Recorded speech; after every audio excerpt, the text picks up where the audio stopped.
Touchdown! What a run in the first touchdown of the 12-team playoff. This is 365 Sports. Daniels keeps it, and he scores! 365 Sports is presented by IdealMRI.com. High-quality MRIs for $497 or less. IdealMRI.com. Your health is important, so is your budget. Underneath, Smith gets to the corner.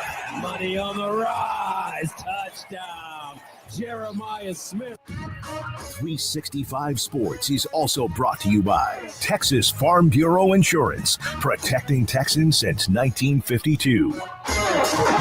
Johnson buys some time. There's the tight end again, rumbling towards the end zone, and the touchdown for Anzio. Remember when you had a guy, someone who could fix anything? They're still out there at Batteries Plus. With their quick solutions and expert advice on batteries, key fobs, and phone repair, Batteries Plus will have you in and out and on your way in no time. Batteries Plus, the experts in charge. Klubnik's going to take off. Klubnik for the touchdown. Now here's David Smoak, Paul Catalina, and Craig Smoak. And here we go on this Tuesday afternoon, the last day of September. Remember all those weeks? It seemed like forever getting to football season, eventually media days in July. And now we are already hitting October tomorrow in less than, about 9 hours. Good afternoon. 365 Sports every day at YouTube, 3 to 6, Twitter, 3 to 6. Paul Catalina and Craig Smoak. I'm David Smoak, and we do appreciate your time. We have some coaching news today. Our normal Tuesday guest, Ari Temkin, Big 12 Radio, and Shahan Jararaja, CBS Sports, will be tomorrow. And today, Billy Embody, who covers SMU. And then also today, we will hear from Bruce Feldman, one of the best of all of the writers who cover college football from theathletic.com. So, Arkansas, their coaching search is underway. This is from Billy Embody. Again, he'll join us in about 40 minutes. Rhett Lashlee addressed the speculation around the Arkansas job. We're present and we're happy here. We're fully committed to what we're building here. That doesn't mean no. That doesn't mean yes. But that's what it is. We'll have Billy break that down a little bit more. But he does seem to be the front runner for that job. He also said something to the effect of, I haven't given much thought to it because there's nothing to think about yet. So basically he's saying that, from my perspective of me as Rhett Lashlee, no one has said Arkansas to him yet. Whether that's completely true or not is you mean his agent hasn't brought it up? Yeah, I mean, I'm sure someone's brought it up somewhere, but it's where he is right now. Arkansas has only been open for 3 days at this point, so they're probably still getting some of their ducks in a row as to who they're going to pursue and work that out and what it's going to cost. But I would think he's tops on the list because he is an Arkansas grad. He is a fantastic football coach, and they play a fun style of football. There's nothing bad about hiring Rhett Lashlee if he's your number one coach. No, I mean, we've seen what he's able to do with the resources there at SMU, and I know that they've got deep pockets, but I would imagine getting those SEC checks on a yearly basis would only help amplify the already successful inroads he's made in recruiting, and a guy who recruits Florida really well, obviously ties to the state of Texas and Arkansas, among other places, but he's done a good job, point being, in every capacity there at SMU. Tops of the list being the playoff run last year. I mean, to get into the playoff first year in the ACC when there were so many questions about just the school's future and the sport and where they would be, and then we know what they did to basically buy a spot for lack of a better term, and then to see it pay off in short fashion was really impressive, and just a really great job by Rhett Lashlee and his staff. So no surprise that he's attached to the Arkansas job. No surprise if he's the leader in the clubhouse. If you're somebody who doesn't like the idea of this just being a Bobby Petrino transition and rehashing all of that for a second time, then I think you have to have Lashlee pretty much near the top of your list. But yeah, it's still early. We'll see how it continues on through the rest of this season, because they're not going to be making announcements right now, and he can only say so much. And so I think that's what response you got from him was, what he can say without saying no chance in hell, and also while being respectful to SMU. So I think we got a very standard non-response response for a coach who's already somewhere else and isn't really looking to sit there and talk too much about a job he may want to take and most likely will want to take here in the next few weeks. Yeah, you wonder if Jerry and Jones and his family will get involved. There's others, of course, was brought in John Calipari, so they had the money for that to lure him from Kentucky, and he was a little bit disgruntled at the time, maybe looking for a way out. Not the case with Rhett Lashlee at SMU. I saw Mike Craven's article from TexasFootball.com. It's the high school and college website that covers the entire state. And basically, it was the job at SMU with perhaps the fourth best job in the ACC, and also the commitment at SMU is better than the 13th job at Arkansas in the SEC. Now, some might scoff at that. What do either one of you think? I think that that's a valid point, but I don't think it really paints the full picture. I think if there were a cutoff bar, like some talked about, and as we mentioned with the Oklahoma State AD, Chad Weiberg, speaking about it just a week ago, SMU is not necessarily above that cut line. Now, Arkansas, you would think probably wouldn't be a guaranteed if you were really doing like, hey, let's do the top 24 programs or top 30 programs. I don't think either one of them are in there. But I do think that Arkansas's ties to the SEC give them a much stronger position, even if it is a much more competitive position to be in. It's way more money.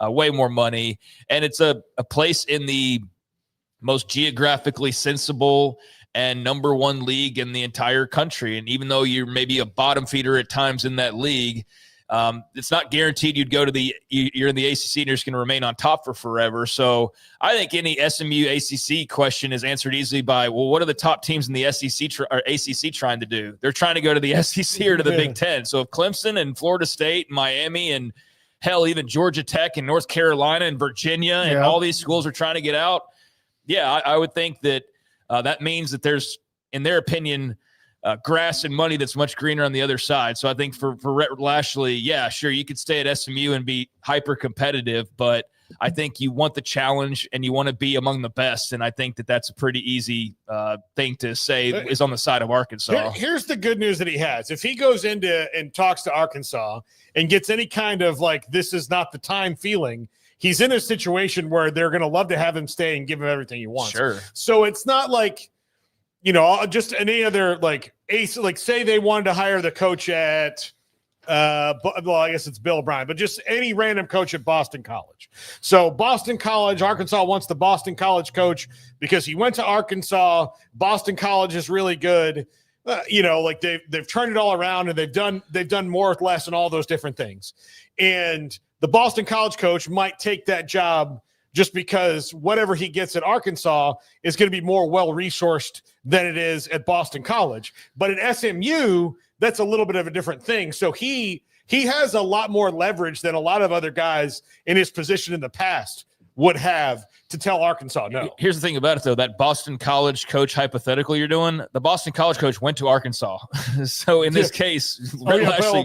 That's what I'm saying. Like, it's not Rhett Lashlee. Or it's Rhett Lashlee. But in this case, Rhett Lashlee did go to Arkansas. Yeah. So there's also that. But I know what you mean, that SMU's a great job. And I think if that were to open up, which we're too far away to really get into that, but I think that would be highly coveted by plenty of people. So they'll be okay if it were to go that direction. And who knows, maybe there's some twists and turns, but I think it's more than fair and safe to say that, Rhett Lashlee is a logical choice, a choice that makes a ton of sense for Arkansas moving forward if that's the route they choose to go. So we'll see how this plays out, but I think he said exactly what any coach in his position would say, which is, it's not a definitive no. It's not a definitive yes. It's I'm coaching in the middle of a season, and it does me no good to say one thing one way or the other right now. Yeah, and you can take it however you want. It's Rhett Lashlee's opportunity if it is there. It's Arkansas's coaching search. SMU's not dumb. They will have, who would be next? And maybe those names that have been brought up for Arkansas might be that, including what could be a G.J. Kinney or a Jeff Traylor who's been there, and or maybe Eric Morris, who we'll have on the show off the top on Thursday. All I know is I've heard a lot of coaches who leave weeks later say they're really excited to be where they are when they're being asked the question about it. And they also do the plausible deniability thing of, I haven't talked to anybody about anything. No, because your agent's the one taking the phone call. So him saying he hasn't talked about it or been asked about it or been approached about it or anything along those lines doesn't mean anything. And anybody who's followed coaching searches long enough now knows that's the case. So, they're not going to make a move right now. But yeah, in the coming weeks, we'll see what's what with his comments and if he's actually the one that Arkansas pursues the most. Maybe he's not. Maybe they like the way Petrino interims this thing. I doubt it. I just don't think that's a great fresh move to make when you've finally gotten rid of Sam Pittman, but I'm also not in charge of the Razorbacks. So we'll see. And maybe there's another name or two that becomes more involved than we think. But, I mean, Lashlee and Petrino are the obvious starting points here. Yeah, and Bobby Petrino's not going to be, again, the three of us aren't Arkansas boosters who Bobby Petrino is going to spend the next 4 months going like, hey, remember how good it was? I can do that again. You loved me. Did you remember how much you loved me I did a thing? Yeah. How many coaches have been basically asked to leave, not because of win-loss record, but for any other reason, and they went back to where they were? There's got to be somebody. I can't think of it. That's just something to think about. The son of a gun can coach, but yes, he left a large pile the last time he was there. And he's done that. Remember, he walked away from Atlanta in kind of a weird way. So there we are with Lashlee, and we'll have Billy at 340. And let's not forget that he very much, put it out there while he was at Louisville for the Auburn job.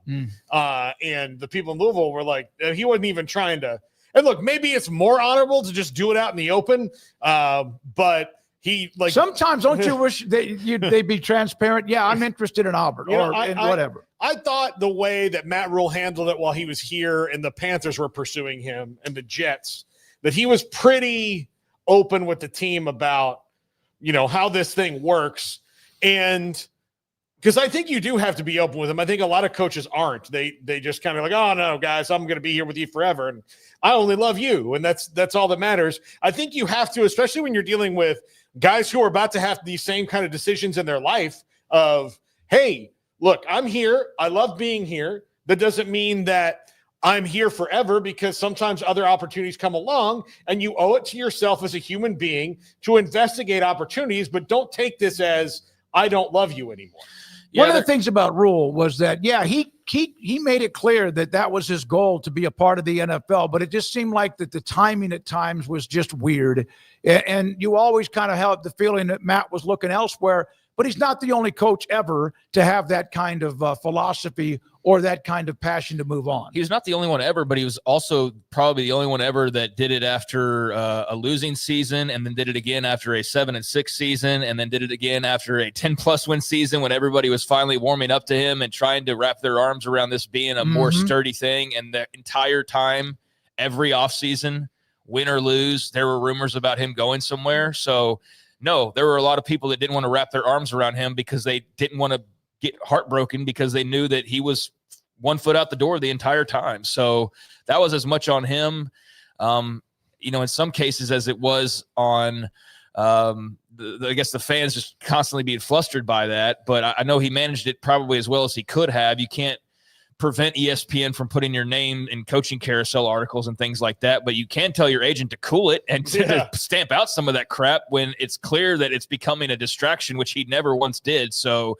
that was a unique situation where it was just constant, and it was impossible for the fan base to be 100% on board, because you always felt like he was leaving the first chance he got. But with Lashlee too, there's no reason to say anything. And there's also an article floating around there, I think it's probably On 3 or something, but Arkansas's Hunter Yurachek talking about how they didn't have the best resources to be the tops in the SEC. So I think if you're Rhett, Lashlee, or any other candidate, you're making sure they've got their ducks in a row and they're ready to play big boy football and to back it up with big dollars and big cents. And so they're going to have to show that in this coaching carousel cycle. And I'm sure they will, because to not do that would be suicidal, because you need to do that these days. And whoever comes in, especially with the gauntlet they're going to be walking into, better have the best of the best at their disposal to compete, or why else would you do it? You just stay at SMU because you'd be better funded. If you did it for men's basketball, which I know because of the history of Nolan Richardson and what they did, the way they played, the championship, etc.,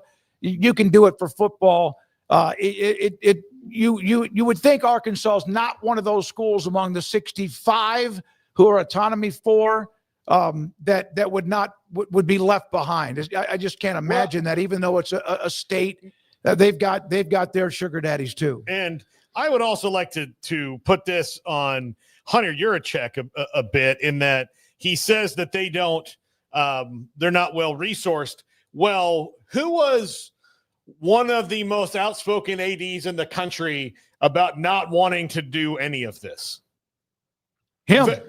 Yeah. No, I him. mean, like, he was very outspoken on not wanting to do any of it. So I hate to break it to you, Hunter, but some of this is on you. Yeah, it is. I see a weird reaction though on social media yesterday. Gosh, what was it in reference to? I don't know, something about the money going around. And I saw some just random college football fans are like, see, this is what you guys wanted. These players getting paid. It's like, you do realize there wasn't really a choice in this matter, right? Like you do realize, I know this is not completely exactly what you're talking about with, but it just reminded me of this conversation I saw, as though we could have all just decided, you know what, we're not going to pay the players. Well, then what would have happened, guys? They would have gone and sued and all this. So, I mean, I know that, again, that's kind of getting off track here, but slow to adapt, slow to evolve. Didn't do any good being somebody who was on the opposite side of those who went out and really got done right away, like Texas Tech, for example, got their ducks in a row, and they've benefited greatly from it. Arkansas needs to get theirs in a row and land this hire correctly, or they're just going to kind of remain in no man's land when it comes to the bigger picture of the SEC end of the national discussion. A couple of names that have been brought up. I mentioned 3 of them. They're all from Texas: Eric Morris, Jeff Traylor, G.J. Kinney. Here is G.J. Kinney last night with his coach's show, thanks to Jeff Ciardello. Just a clip from him on his coach's show. Looks like they're like at a local restaurant. All right, Coach Russell Nash from Pflugerville. All right, your name with coach openings out there now. Your name circulates, right? Yep. It's one of those potential hot commodities. Your fans know it. Your players know it. Without talking of specific jobs, I think his question is, how do you keep that from being a distraction and keeping your gang focused on the season at hand? Yeah, I'm focused on being at Texas State. I addressed it with the team, and that's about all I have to say about that. All right. Coach, all right. Next question comes from Robert Garcia. That's G.J. Kinney at his weekly coach's show. Here's Jeff Traylor, who was asked about this last week and asked about it again in his press conference this week.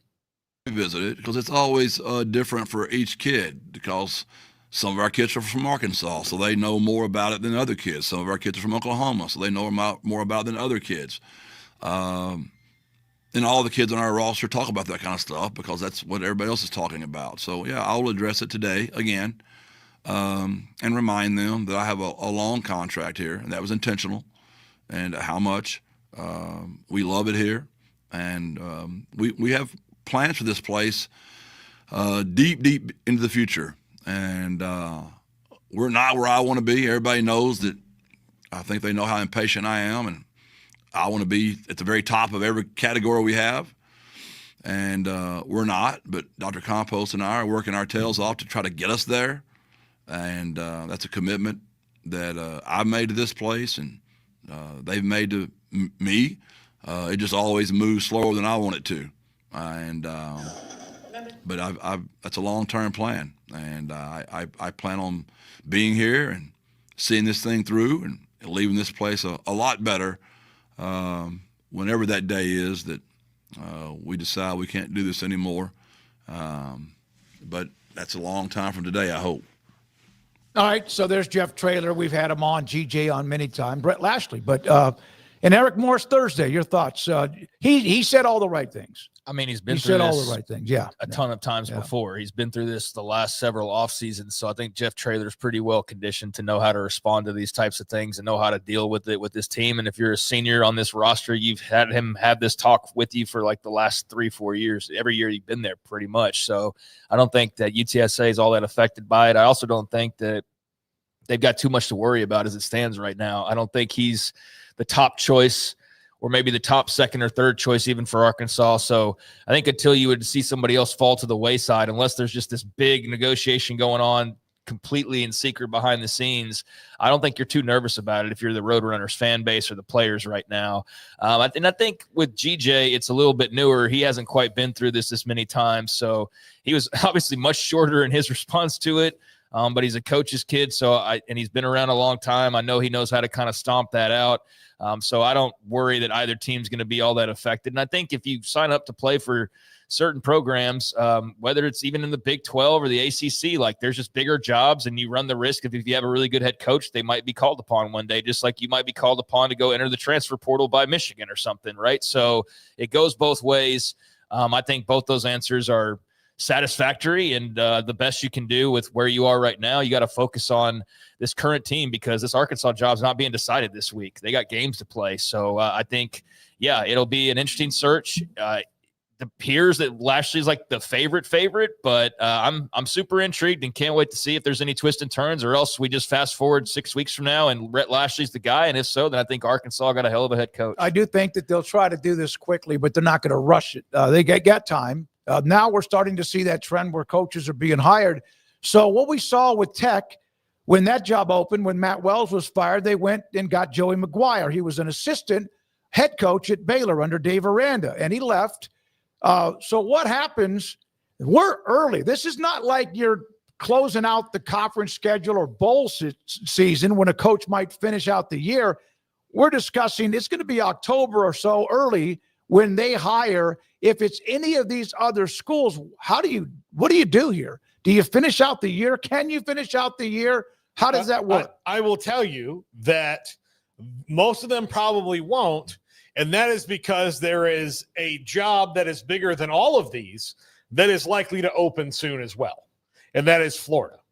So all the jobs that are open right now are all good jobs, depending on your grading system, one way or the other. And Arkansas is an SEC job that's open, and Kentucky might be open as well when it's all said and done. But the minute that Florida opens, if you wanted to hire somebody who might be on Florida's radar, you kind of maybe want to do it now, right? Because once Florida opens, some of those guys may not that the guy that you want, if you really want him, if he's a Florida candidate, it's going to complicate things. Plus it's going to make the going rate's not going to change all that much, but it's going to complicate things. So I think at least a little bit.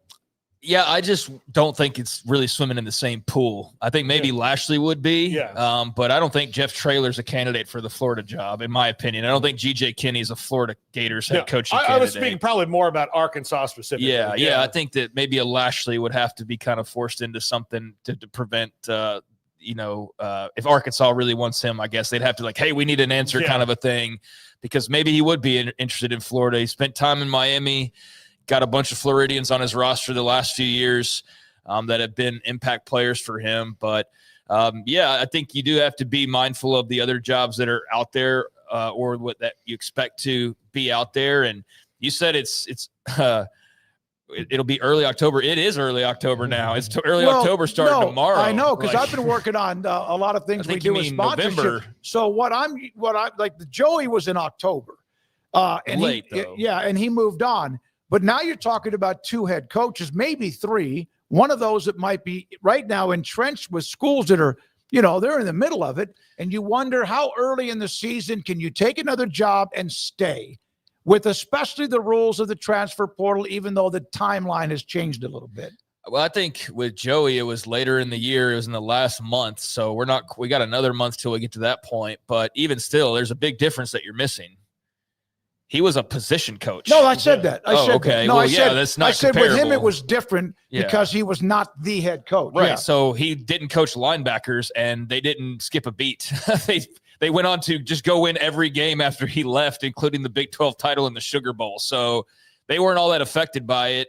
And it's a lot different story when you're talking about a full-on coordinator or, a head coach somewhere. I don't think you take that job like that. I don't know. I don't know how you handle that, but I don't think that's, again, a decision that's going to be made in the next couple of weeks necessarily. Okay. So Joey was November 8th, by the way. Yeah, I don't know if Rhett Lashlee could be the sitting head coach at SMU and then in late October I'm taking the Florida job or something. I don't know. That seems like it would be pretty messy. And have we seen that? I'm trying to think if we've seen that. We've seen coaches fired early, but I don't know if we've ever seen a head coach who's at another program, a head coach, who took a job that it wasn't towards conference championship weekend or already the bowl setup? Because it just seems like that would be very awkward. It would be very awkward. I don't think it'd be fair to the other school. And I also don't think it's necessarily as much of a rush as it used to be when Joey felt he had to do that.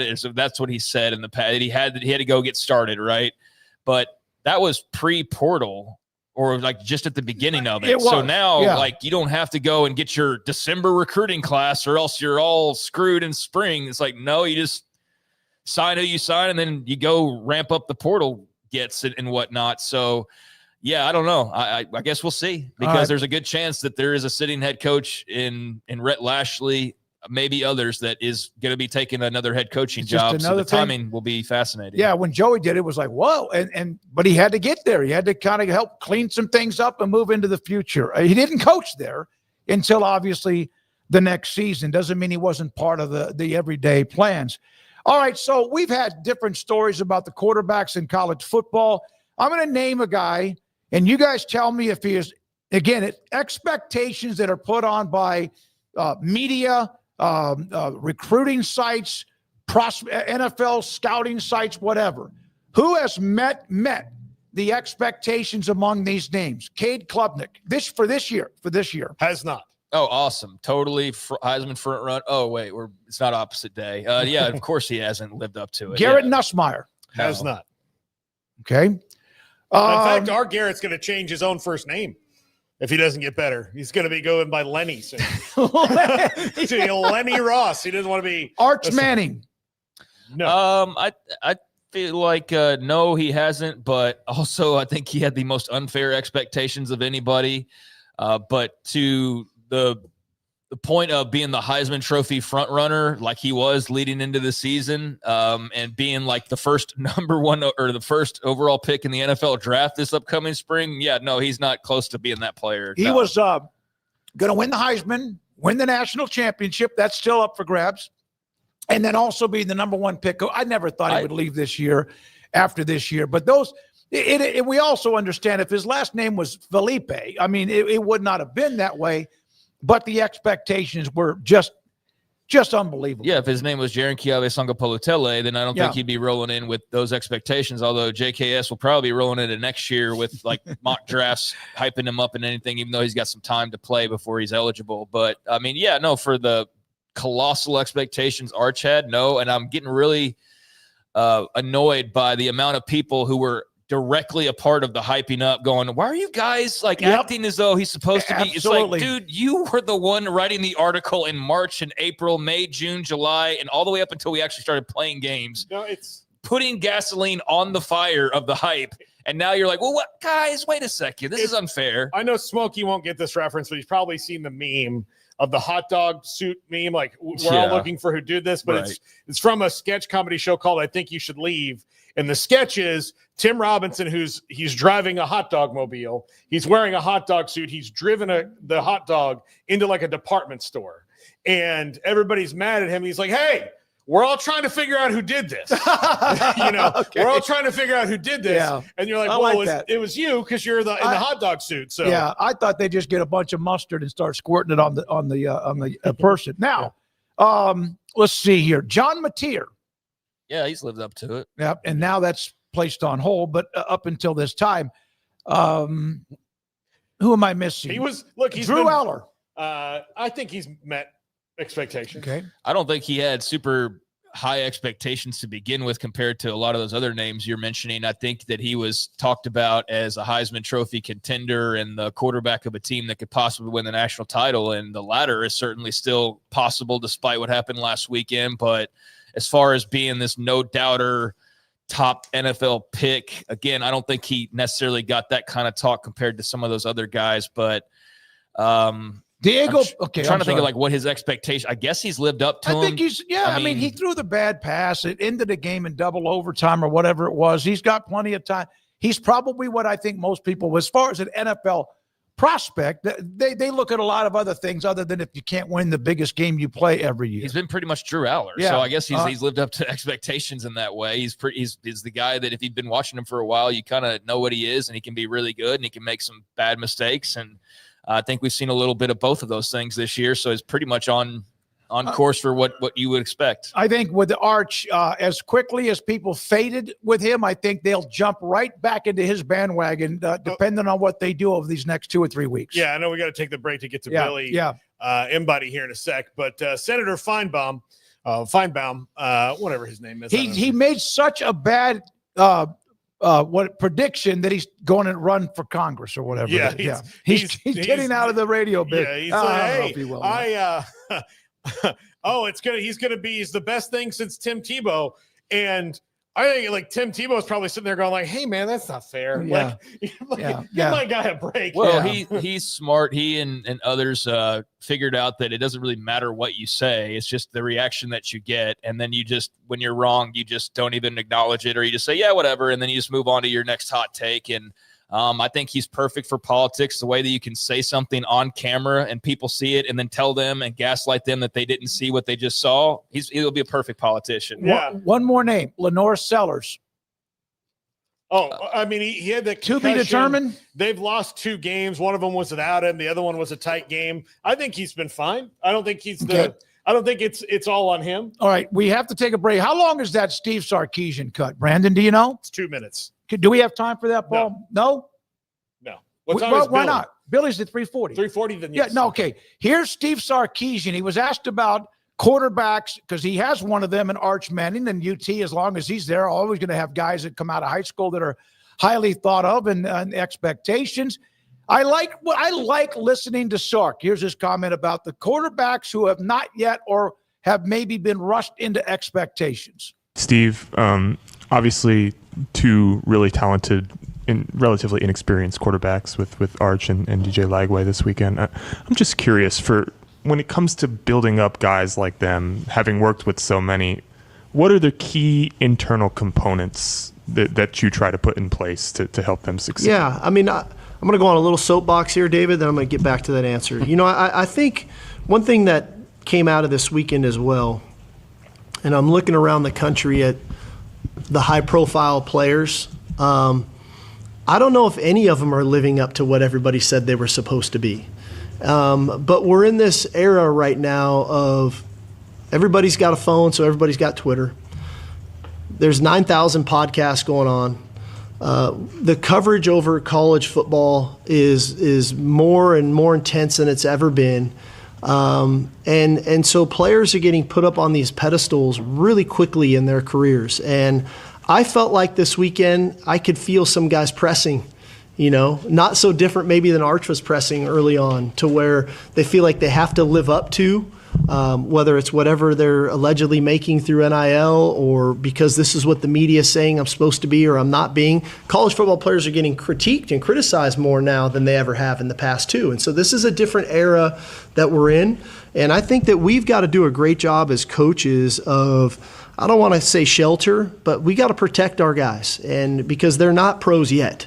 All right, and the majority of them probably will be, of the guys that I'm talking about. But we've got to do a really good job of putting them in the right mental space to where they're still enjoying playing the game of football with their college football teammates. And so, to me, that's the point to these guys, and I think that they got to play for the love of the game, because they do love the game. They need to play football and not work football.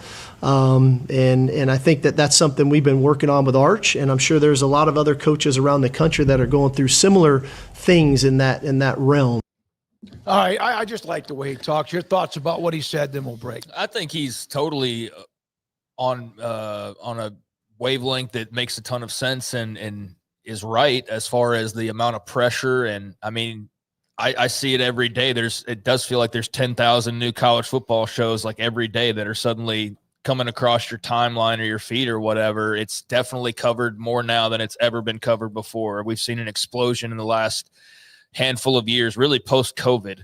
And I guess that's just everybody realizing that they could all start up YouTube, and it's pretty simple. And so everybody's voice is being heard more than ever. I think it's also just the way the sport has changed, that it has brought new, interesting dynamics and topics and things that make it more fun to talk about, definitely make it more of a year-round sport to talk about. I think maybe that's one of the biggest differences, is that it wasn't always a year-round sport unless you were like on rivals.com checking the message boards. But even, that there were dry spells there. now there's not really a dry spell because there's something always going on, even in June and July. And so the coverage, to his point, is definitely more than it's ever been. And so the critiques are more than they've ever been, and the negatives and all of that. But I guess ultimately, while I am totally on board with what he's saying and how they got to protect the players, I mean, this is the downside to them being millionaires in some cases, or thousandaires, whatever you want to refer to them as, in college now. Before it was hush hush and we think these guys are making money. Now you're riding around in a Lambo on your junior day visit, and we're not supposed to sit there and go, well, these guys are basically pros now. So what was the first thing a lot of people said? Well, if you're going to act like pros, get paid like pros, you're going to get critiqued like pros. And whether that's fair or not, I mean, that's what NIL also opened up, I feel like, was okay, suddenly they want to be treated like adults, and they want to be paid like adults, and they want to do this and that. Well, you're going to get criticized like adults as well. And so that's the door that opened up. And I think there's definitely been some downsides to it. I think there's also some fairness to it, that, yeah, you're not a 21-year-old baby. You're 21. You can be critiqued just like you will be when you're 22 and in the NFL. There's not really a whole lot of difference there. But an 18-year-old freshman, okay, maybe we're being a little too hard on him. But the 23-year-old seventh-year senior, he should have thicker skin than that. So I get where he's coming from, and I mostly agree, or if not totally agree. I just think that, yeah, that was a door that was opened up by NIL. It was verboten, really, in a lot of ways, to boo anyone in college. Yeah. It changed in the last 3 to 5 years. Doesn't mean you should be crappy and insulting, but it's different, and it's affected the way sometimes fans look at the players.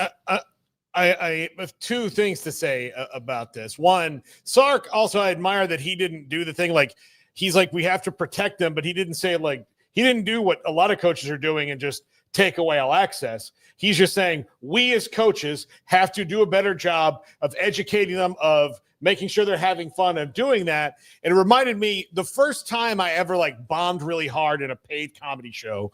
And I remember the night exactly. It was January 29th, 2002.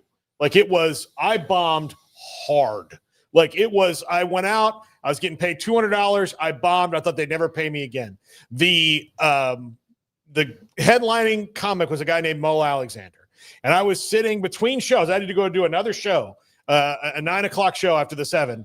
And he came up and said, hey, you're funny, right? You think you're funny? You know you're funny? Yeah. He goes, well, F those people. There's another crowd. Do it again. And that kind of advice that coaches need to give is, okay, did you have a good game? No. But you know that you can throw the ball from here to there. You know that you can do these things. F it, move on. Yeah, it's easier said than done. Yeah. Doesn't mean it's easy. I got a meeting after my first ever television broadcast in November of 1981 where the news director said, I'm not so sure this is going to work out. That's 45 years ago. It did. All right, when we come back, we'll hear from Billy Embody. What is on the ground and his thoughts when it comes to, well, Rhett Lashlee, SMU, Arkansas, and then the Ponies, the Mustangs, and who they are as well. Also, Bruce Feldman today at 4 o'clock, and this is 365 Sports. Baylor alumni, Doug Furch, Paul Thorpe, getting ready for the game coming up on Saturday. They'll have their regular, every time Baylor is at home, they'll be over in their location across what is called the pedestrian bridge, just out across the bridge. We're over an outlet that's a little pond that forms off the Brazos River. They'll have food.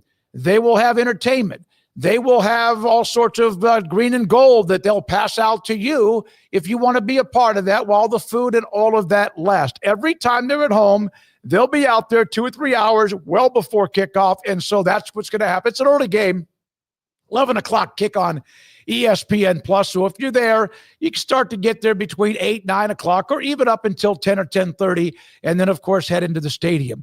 They do that. They go on the road wherever Baylor goes, and, of course, at home, too. And not just football. The Baylor alumni group with Doug Furch and Paul Thorpe.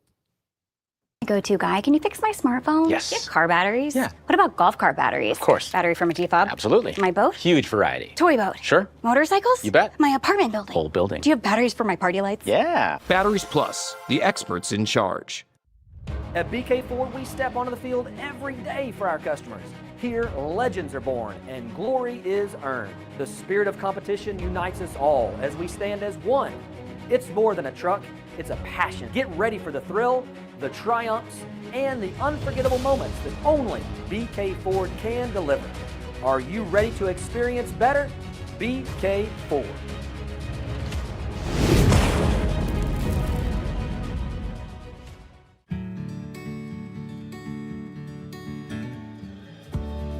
Whatever it is you wrangle, whatever seeds you sow, no matter what you nurture or what you choose to grow, at Texas Farm Bureau Insurance, we're proud to protect all Texans.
You got batteries for my side-by-side? Yes. Replace my flashlight? Sure thing. What about my business? Oh, good one. 100%. Batteries for my fleet of trucks? Got floor scrubbers? Yes, and fire panels. We have pallets of batteries. Well, what about... As your go-to guy, if it needs a battery, we have it. Well, that's all you had to say. Could have led with that. Batteries Plus, the experts in charge. This is 365 Sports. The 3 o'clock hour is sponsored by Waco Custom Marketplace. Meats, sweets, Texas treats, and a cut above the rest. 425 Lake Air Drive, Waco. Billy Embody with us covering SMU Mustangs on 3. He joins us on 365 Sports. Late notice too, Billy. Thank you for doing that. So what is on the ground, per se, the intelligence that you're hearing? I saw the Rhett Lashlee quote on your timeline. What is, from your end of it, the intelligence you're hearing? I think for me, there's a lot of different aspects to this that make this job interesting. You know, one, of course, we all know that Rhett Lashlee went to Arkansas. He played there. He grew up there, born there, became a high school phenom there, families there, things like that. There's so many ties to this state of Arkansas, let alone this job for Rhett Lashlee. And so, of course, we've been hearing this for the last year or more, really, that Sam Pittman, if he was ever let go or if he retired at one point, you know, that Rhett Lashlee would probably be at the top of the list or right around there. And after leading SMU to the college football playoff last year, now it's really no surprise that he's atop this list for Arkansas. But I do think that this job with Arkansas has a lot of holes in it right now. You know, you got Hunter Yurachek, who I think it seems like a lot of people aren't the most fond of right now at Arkansas. That's something to watch as a coach who would evaluate this type of a job. The resources for the football team, what's it like there right now? Because Sam Pittman is somebody who didn't have the resources to compete. You know, this is a state of Arkansas that really hasn't been able to keep a lot of top talent home either. And a lot of that is NIL, you know, these days. That's the hard part with evaluating some of these jobs that aren't A, traditional powers, or B, are struggling with resources. It's a hard sell if you're Arkansas to say, hey, we know it'd be a homecoming. We know how special it would mean to Rhett Lashlee to probably have this job one day, let alone, you know, just at this point. But is it a better job than SMU right now with the resources that have backed Rhett Lashlee, that the salary that he and his staff are being paid out on top of NIL, rev share, brand new football facility, probably an expansion of the stadium with shovels in the ground in the next 2 years. You've got an indoor facility. You're in the state of Texas. On top of that, you're in Dallas, Texas, where the talent pool runs deep. There's a lot of reasonable arguments, let alone somebody who covers SMU or, somebody who's here locally trying to follow it, that can make that. You could say that SMU's probably a better job than Arkansas, because how are you in the SEC going to compete at Arkansas right now. It's a very difficult job to do. And that's before you even get to the resources that John Calipari as well as the baseball team get these days. I think that Hunter Yurachek and the powers that be, if they want him, and I know that there's been rumors that, look, Jerry Jones really likes Rhett Lashlee and they live in the same neighborhood. I mean, so it's not hard, for him to, stumble across the house one night and be like, hey, Rhett, what's going on? But the leverage that he has in that of saying like, okay, here's what I have here. You not only have to match that, you have to top it. Is unlike maybe any other situation.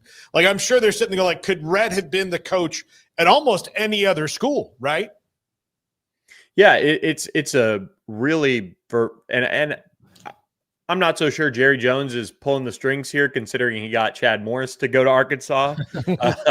And we all know how that one played out. Yes. And so I'm honestly I'm not surprised. Obviously it's different. Rhett went to Arkansas. Rhett's from there. It's different than bringing a different former SMU head coach in to be introduced. But I am a little surprised that hasn't been brought up at least. But no, the thing too, you talk about Jerry Jones being able to go walk down the street. You'd have to walk down the street to SMU. I don't think Rhett and Jerry are really neighbors. I know everybody probably thinks that Rhett lives in Highland Park, but he doesn't. And they're, just at a different situation right now. And they've got a great school that they love sending their kids to. And I know the boys are, involved in sports and things like that. And Rhett values that, like being able to play high school football in Dallas, in Texas is a big deal. And they're kind of entering that stage, I think, and this is more my opinion, that do you make a major change like that, even if there's Jerry Jones or whoever being involved saying, well, we're going to make you the second highest paid coach in the SEC behind Kirby Smart, or we're going to take your pool for assistants and we're going to triple it. You're going to be able to bring this, you're going to be able to bring that, you're going to be able to do whatever you want. I really think that people who maybe don't know Rhett Lashlee as much don't consider the piece that they are really happy in Dallas and they have a really good situation that they really enjoy day to day. And, it's a really hard thing to go home and take that job too, whether it be here at Arkansas. I mean, the only one right now that really seems like it's going well for is Kirby Smart. And even then one day it's, time's going to run its course and it'll be, it'll end like Mike Gundy. I mean, maybe, I don't know, but that's the hard part about being an alum coaching at your school is one day things do change. And so I think that's the hard part about evaluating this job with Rhett Lashlee. I think he wants Arkansas to do well in everything that they do, maybe against wherever he is, or everything that they do outside of wherever he is. And I think that's a genuineness about Rhett. Like, he wants that job to do well. Like, he went there. I mean, he's got a lot of ties there. He's got so many friends that are involved there. So there's a lot of natural ties here, but it is going to ultimately come down to, do you want to go coach at your alma mater and you want to move back to your home state, or do you really like your situation here? That is probably a better job in a sense as it stands like right now today, in terms of what you've built, the resources behind you. And talking with a couple of SMU people, it's not going to be about money for Rhett Lashlee when it comes to this. They're going to do whatever it takes to try and keep him. And at the same time, will Arkansas do whatever it takes to get him out and change his mind, maybe if it ever gets to that point, about taking this type of a job? Billy, with the way the Mustangs have started off the season, how have you kind of, I guess, taken it in, and what's been sort of the reaction, knowing that they had a couple of tough non-con games that could go either way? They didn't go their way, obviously, with Baylor there and TCU, had the week off this past weekend. So heading into conference play, just what's sort of the temperature around the Mustangs? Well, there's some disappointment. Obviously, the way things ended against Baylor, blowing a 14-point lead. TCU, you take a fourth quarter lead and then you lose it, and you get double 14 unanswered scored on you. That's a tough pill to swallow. I mean, those were two games. You felt like going into the year that Rhett Lashlee didn't have to have either of those games, but you really got to split them, right? Like, nobody's going to be turning around and saying, we'll fire Rhett Lashlee. It's more of, in this day and age, okay, where did they go wrong in some of their early evaluations, and can they take some of these players that they have that haven't lived up to those expectations and get them up to the level that they need to be going into conference play. Now, luckily for SMU, going into this week without Steve Angeli anymore as the quarterback at Syracuse, you got Ricky Collins, somebody who I would almost be surprised if he was a starting quarterback at the end of the season. That could, be something that changes. This is a get right opportunity for SMU. This is a Syracuse team that got killed by Duke. They're sketchy on defense. SMU's offense has not been necessarily the issue overall this year. There's been times that they've, not been operating at full efficiency. They got Jordan Hudson though back last week against TCU. That's a big deal for this offense. I thought Kevin Jennings has played one of his better games at SMU against TCU last week. If you watch that game, you see the 2 picks. They're late. You're pressing. That's not the tail of the tape in terms of some of the big time throws he made and plays he made throughout that game. They really have to find a way to get this defense on track, because that's where we've seen some improvement on the defensive line. They've done some things to, kind of get that pass rush going. Obviously Sawyer Robertson was able to sit back there all day, but now they've got to figure out that secondary and kind of fine tune that. They made some changes, moved Deuce Harmon to nickel there. And they're hoping that, having a more settled down secondary than maybe they had the first few weeks would lead to a more respectable defensive showing. If they get back on track defensively, that should really kind of calm things down. Of course, they've got to go out and beat Syracuse this week to really calm the masses, but this is still a staff that's won a bunch of games over the last 2 years. They are starting to kind of turn their attention more towards picking up blue chip high school prospects. Their freshman class this year is very, very good, talented. They feel good about it, and they've got a top 25 recruiting class. So they're starting to they're trying to turn those wheels from portal team to high school recruiting with, some portal sprinkled in. It's going to take a little bit of time to develop. They really like the talent level on this team. They've just got to see it come together. The ACC, this is a very interesting week for it. Florida State and Miami on Saturday is going to determine a lot of where it goes. If Florida State wins that game, it opens it up even further. If Miami wins, it just cements that it's a race for number 2, right? And then it opens up that second spot, which could very well be SMU.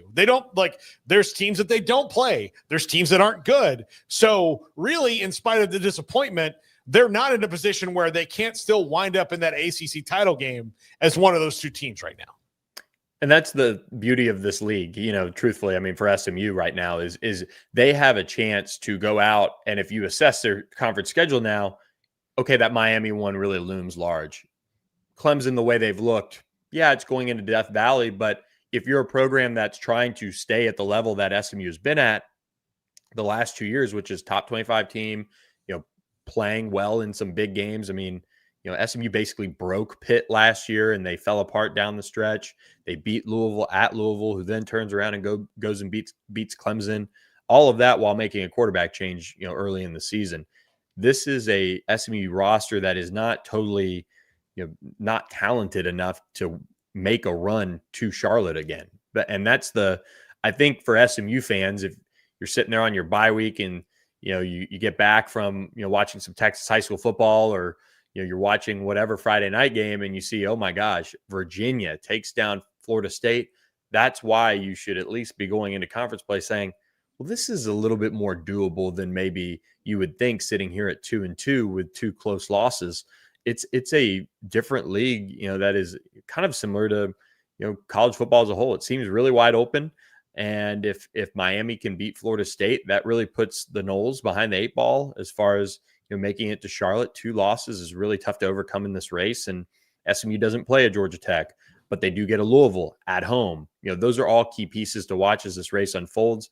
If they fall to Syracuse, though, they really, have a lot more issues, I would imagine, than what we would think after a 2-2 start, but with 2 close losses, if that makes sense. Billy, if you don't mind, I'll wrap it up from my perspective my end with back to Lashlee, back to Arkansas, his alma mater. He plays there, all of that. They have the money, but they haven't really put that out. And they're saying perhaps you're a check that they realize that. And they do have some sugar daddies, bangers, boosters, whatever.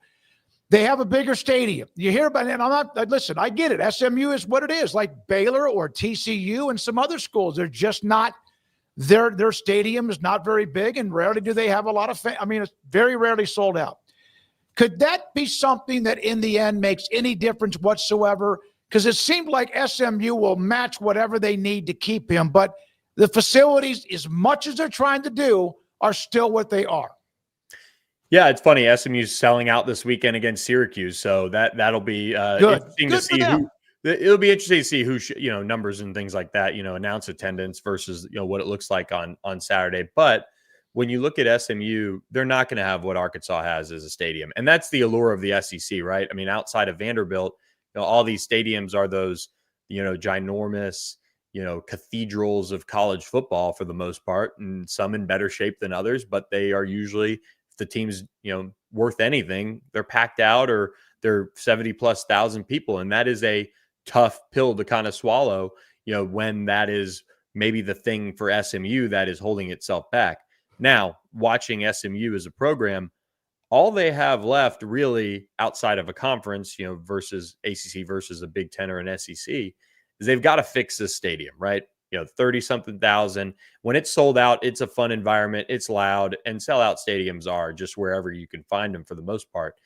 And they are looking at doing a pretty large renovation of that stadium, like a complete program changing type of renovation, because they just did it in the end zone. They said, oh, wow, look at this. Look at the difference it makes, for recruits and for the feel of the campus. Got to do this all the way around. Like, it would not shock me if by the end of the decade, or maybe, eke into the 2030s, we see SMU put a second deck around the whole thing and kind of demo some of that old pieces of the stadium, like the press box side of things. They need to make every single statement they can so that by 2030, when a lot of these contracts are up, that is where they fix things. And I think that's the wild card with SMU is every single decision they make in this current era of the university is all about how do they get to the Big Ten or the SEC or whatever that version of that looks like in the coming years.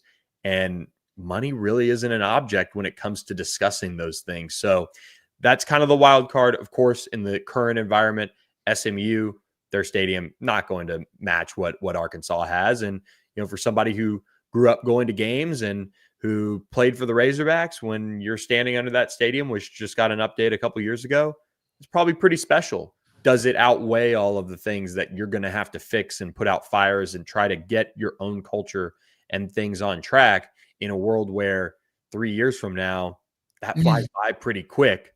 And are they going to be happy by the time that third year is up? Thank you, Billy. Appreciate it, buddy. Appreciate your time. Good luck. You've done a great job covering that. Xavier Wolf was saying, hey, they've sold out their last couple of games. Thanks to Billy Embody with us on the Arkansas, Rhett Lashlee, SMU story.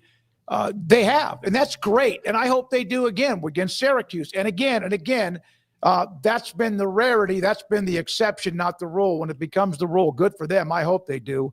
They have come a long way in a short amount of time with all of what they've got now with the ACC and then making the playoff in their first year. Great stuff. All right, when we come back, Bruce Feldman on many things, including the topic, the audio we had from UT Steve Sarkisian on the highest-rated quarterbacks and have they met expectations and what he thinks, and Bruce Feldman on that Arkansas coaching search and more. We appreciate your time. If you have not hit the like button, please do. David Smoak with Paul Catalina and Craig Smoak, and this is 365 Sports. With a home game this week for Baylor, they have what you need when it comes to whatever you're going to do with tailgate. It'll be early, 11 o'clock kickoff, but they have tri-tip, and they have brisket, and they have sausage, and they have chicken wings or what you want, depending on if it's a smoker. Do you do it the night before? Do you have something you cook all throughout the night? On top of that, pellet fuel and charcoal. And, oh, by the way, seasonings and marinades, cold beer and wine. It's a great place to go pick up. Order early in the week, pick up what you want for your tailgate when it comes to what you have for Saturday. And on top of all of that, they have great what you need when it comes to groceries for what you need at home. If you need to just drive by and pick something up at the butcher shop, they'll have something ready for you. They are, and that's where I order my steaks that I like, 1.25 inches thick, bone-in or sometimes the boneless ribeyes. I love how they cut them for me. I can call a little bit ahead, A little bit later on, an hour or so, even sometimes less, they'll call me back. Hey, it's ready. Waco Custom Marketplace with the Bauer family. Brian Bauer and the family, they've been in the business of meat product and more for a long, long time on Lake Air Drive in Waco. Must be 18 and up, 19 and up in Alabama, Nebraska, 19 and up, and in Colorado for some games, 21 and up in Arizona, Massachusetts, and Virginia, and must be present in a state where Underdog Fantasy operates. Terms apply. Offer not valid in Maryland, Michigan, Ohio, and Pennsylvania. Concerned with your play? Call 1-800-GAMBLER or visit ncpgambling.org. In New York, call the 24/7 Hope line at 1-8778-HOPE-NY or text HOPE-NY. That's 467-369. Must be 18 and up, 19 and up in Alabama, Nebraska, 19 and up, and in Colorado for some games, 21 and up in Arizona, Massachusetts, and Virginia, and must be present in a state where Underdog Fantasy operates. Terms apply. Offer not valid in Maryland, Michigan, Ohio, and Pennsylvania. Concerned with your play? Call 1-800-GAMBLER or visit ncpgambling.org. In New York, call the 24/7 Hope line at 1-8778-HOPE-NY or text HOPE-NY. That's 467-369. Allen Samuels in Waco, your Central Texas commercial headquarters. Get a new Ram 2500 crew cab starting at just $43,990. Don't miss the savings during the Make This the Summer event. Allen Samuels. Come by. Let's be friends. Let Camille Johnson Realtors guide you seamlessly through the process of buying your dream home or selling your current one. Commercial, farm and ranch, or residential, Camille Johnson Realtors can smoothly and successfully lead you through any transaction. With a team of 28 experienced agents who are excited about serving you, Camille Johnson Realtors services the entire greater Waco area. If you're in the market to buy or sell, contact Camille Johnson Realtors, 104 Midway Center in Woodway, or find them online at www.camillejohnson.com. Camille Johnson Realtors, elegant, charming, warm. Welcome home.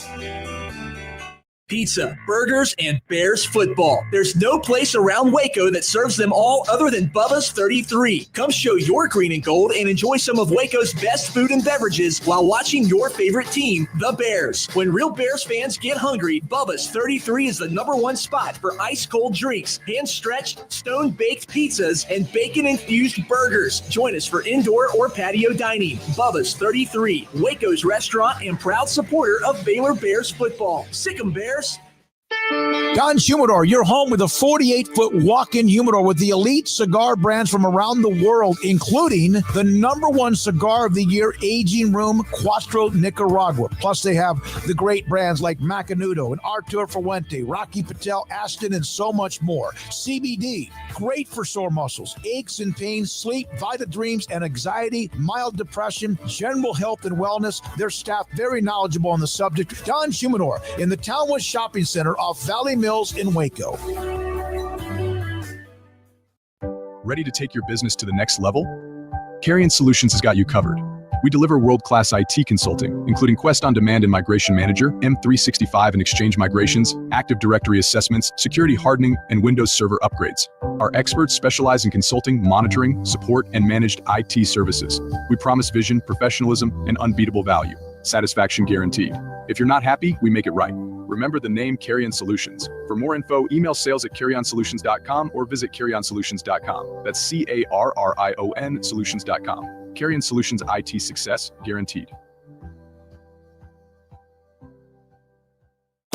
At Ideal MRI, we feel blessed to be part of the Waco community. We're a small family business here in Central Texas. At times like this, the cost of healthcare has never been more important. And unfortunately, significant illnesses and injuries still occur. And that's why Ideal MRI is open and here to serve you through this difficult time. So if you need an MRI, ask your doctor about Ideal MRI. You can schedule online in minutes at idealmri.com or call 833-IDEAL-MRI.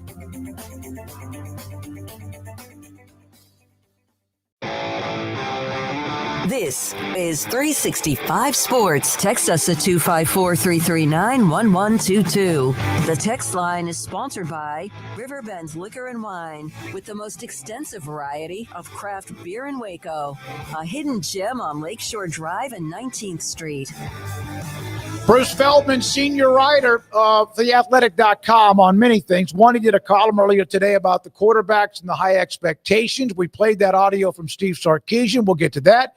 Also, the Arkansas coaching search. But I want to start, Bruce, with this because I just saw your thoughts on Jontez Williams of Iowa State.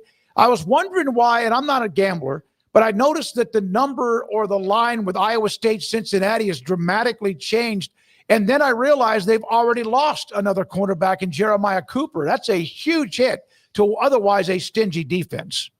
Yeah, I mean, look, this is the team that's probably going into this before the injuries, probably as well positioned as anybody to play in the Big 12 title game, especially the way the schedule sets up. They're already their wins, really proven, experienced quarterback, but you lose two high-level cornerbacks on a defense that's very good in a conference that has a lot of really good passers. That just made it a lot steeper climb for the Cyclones, I think, to make it to the playoff. Bruce, what do you think is the best job that's available right now, and what's the worst one? Stanford's a really bad job. I mean, it's a nice place to live, but I think that's there. UCLA to me is a tough one because they just don't have a commitment to the resources. They may pay some money for basketball because that's always been known as a basketball school, and some of the money people are inclined to give money for basketball but won't give for football. So then I think it comes back to, Virginia Tech, they've committed a lot of resources to it. We know Frank Beamer had success there. Justin Fuente had some success when he started out. I think that's a pretty good job. I think Arkansas, there's positives, but it's definitely not one of the upper half jobs in the SEC. I mean, there's just a lot of other programs that have more resources and better tradition. Oklahoma State, I think that's a good job because we know Gundy won there, and it's an upper half job in the Big 12. I don't know. I would say it's probably Virginia Tech, but I think they're all, for the most part, there's like 3.5 pretty good jobs in the Power 4 conferences, and then there's Stanford, which I think is just such an uphill climb. That I would say it's not on the level of the others. I understand that it's early, Bruce. And then again, it's not. These teams are moving as fast as they can in the midst of a season. But what is the likelihood that Petrino's able to turn this into a return that lasts rather than them going a different direction there in Fayetteville? Man, I think it's such a steep hill for them to get up. You look at what they have coming. I mean, there's 7 games left. And almost all of them, with the exception of Auburn, are, they're top 25 team. You have the first one's at Tennessee. Then it's number 6 A&M. You got Auburn and Mississippi State. Mississippi State's a tough team now. And then it's at LSU, at Texas, Missouri. I really think if you're going to justify hiring Bobby Petrino with the level of baggage he has, he's also in his mid-60s now. This isn't like a decade ago or a dozen years ago when he first got the Louisville job for another time. He's in his mid-60s, and so if he can catch lightning in a bottle and go 5-2, I think you could make a case for people who are like, well, at least he can coach. We know ethically he's not, he's not well regarded, but he could win football games.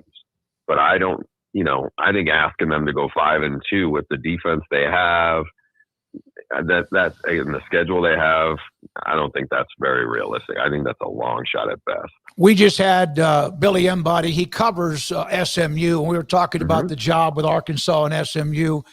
And you would think that that's a no-brainer because of Lashlee's history and it's in his blood. And yet, Arkansas has been kind of a mess. Would you ever have thought that it would be a hard decision to leave SMU for Arkansas, which is different now? Yes, but if you asked me a long time ago, I would say that. I mean, now that they're in the ACC, I mean, heck, Lashlee showed he has probably a much clearer path to make the playoff there than he does at Arkansas. He's already gotten a lot of momentum. Now there's some external factors there that make it a little more, it is home for him in Arkansas. There is a different AD situation now at SMU, but I think that you go into the SEC, and again, you're going in there. You're not going in there as the head coach of LSU. You're going in there as the head coach of Arkansas, right? And so I think it wouldn't shock me if he took the job. It also wouldn't surprise me if he decided, you know what, I'm good where I'm at right now. I'm going to keep building what I'm building. Bruce, Mike Gundy hit the expiration date, and he dug his heels in on a lot of things and was slow to do a lot of things. Does Oklahoma State have the resources to be a real competitor on the national level? Did he not ask for them enough? Who's your favorite fit for that job? Yeah, I think they do. At least again, similar to SMU is now. I think there's a real potential to be a playoff team because the Big 12 is just so wide open. To me, like there's, a landscape and there's a path where you're like, okay, we know Gundy won there without, they have good facilities, but there's a bunch of guys who I think are in that who are not Power 4 head coaches who are really well regarded at the next level down. Jeff Traylor at UTSA, Eric Morris at North Texas, GJ Kinney at Texas State. I would put Alex Golish from USF because he actually had been there as a grad assistant. I think they go that route, or then you try to take a Ben Arbuckle from the state rival at OU. I mean, he's a very impressive offensive coordinator. Shannon Dawson is doing really well at Miami. He's a Louisiana native. I think either of those guys, if you were saying, you know what, we want somebody who can get our offense going, and if you buy into that, they're ready to be a Power 4 head coach. I mean, I think Shannon Dawson's had some opportunities to be in the mix for jobs. He's been choosy. He was at Houston for not that long. Wouldn't surprise me if him or Arbuckle ended up as finalists for this job, because a lot of times when you've had a certain way of doing things for 20 plus years, and obviously Gundy, is the all-time winning head coach there. I mean, it worked great for them for a long time, but sometimes you go in a different direction and you're like more open to saying, hey, let's have somebody who's at a different place and a different mind, and maybe they're ready to the program will respond to that change. Bruce, at the top, you mentioned the injuries for Iowa State that they're suddenly piling up a little bit. It's going to be a fluid conference, I think, year to year, but this year, a lot of attention on Texas Tech. I was wondering what you've made of kind of the backlash, if you will, to the way they've gone about their business. And when it comes to the bigger picture of the conference this year, what has stood out to you about what you've seen and what you've heard and what you've read?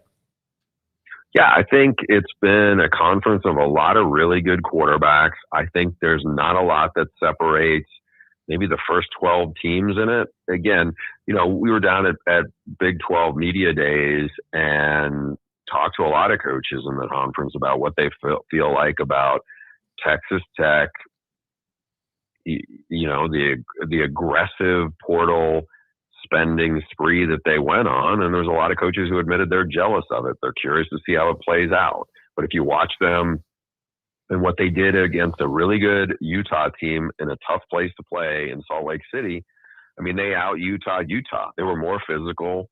They, showed they had depth when you can have to go to your backup quarterback, and Will Hammond, who was a pretty big recruit for them when he got in there, he excelled. And there was an impressive statement for them. Given the injuries that Iowa State has right now in the secondary, I would say that Texas Tech, to me, is the team with the best chance to win the Big 12. But again, it's such a deep league, and I think there's so many good quarterbacks, whether it's Sam Levitt at ASU, Hoover at TCU. I mean, Baylor's obviously got a quarterback who's going to put up big numbers in Sawyer Robertson. I think there's just a lot of guys who could, if they get hot, anybody could beat anybody. I mean, I literally think there's probably 10 teams, that I think could at least get to the Big 12 title game. And if you're there, you have a puncher's chance of winning it. Bruce, you also wrote the story. We mentioned it and also retweeted it. The NFL scouts, college coaches, about the wrong and right with the special quarterback class. We played a little clip from Steve Sarkisian about it. I thought it was really good of how he said it. What has been the reaction about Arch Manning or Drew Aller or Garrett Nussmeier, et cetera, Klubnik, and what are people saying? Well, I think Arch is a little separate of the other guys just because he has way less experience than them.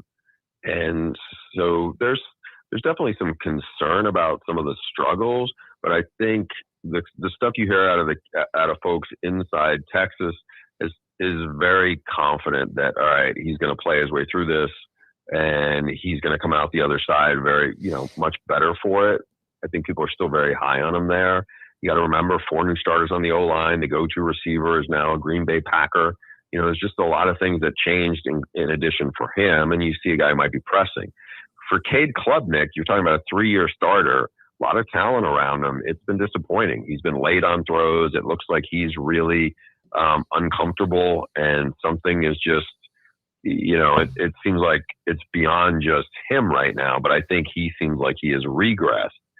Aller is a polarizing subject with NFL scouts.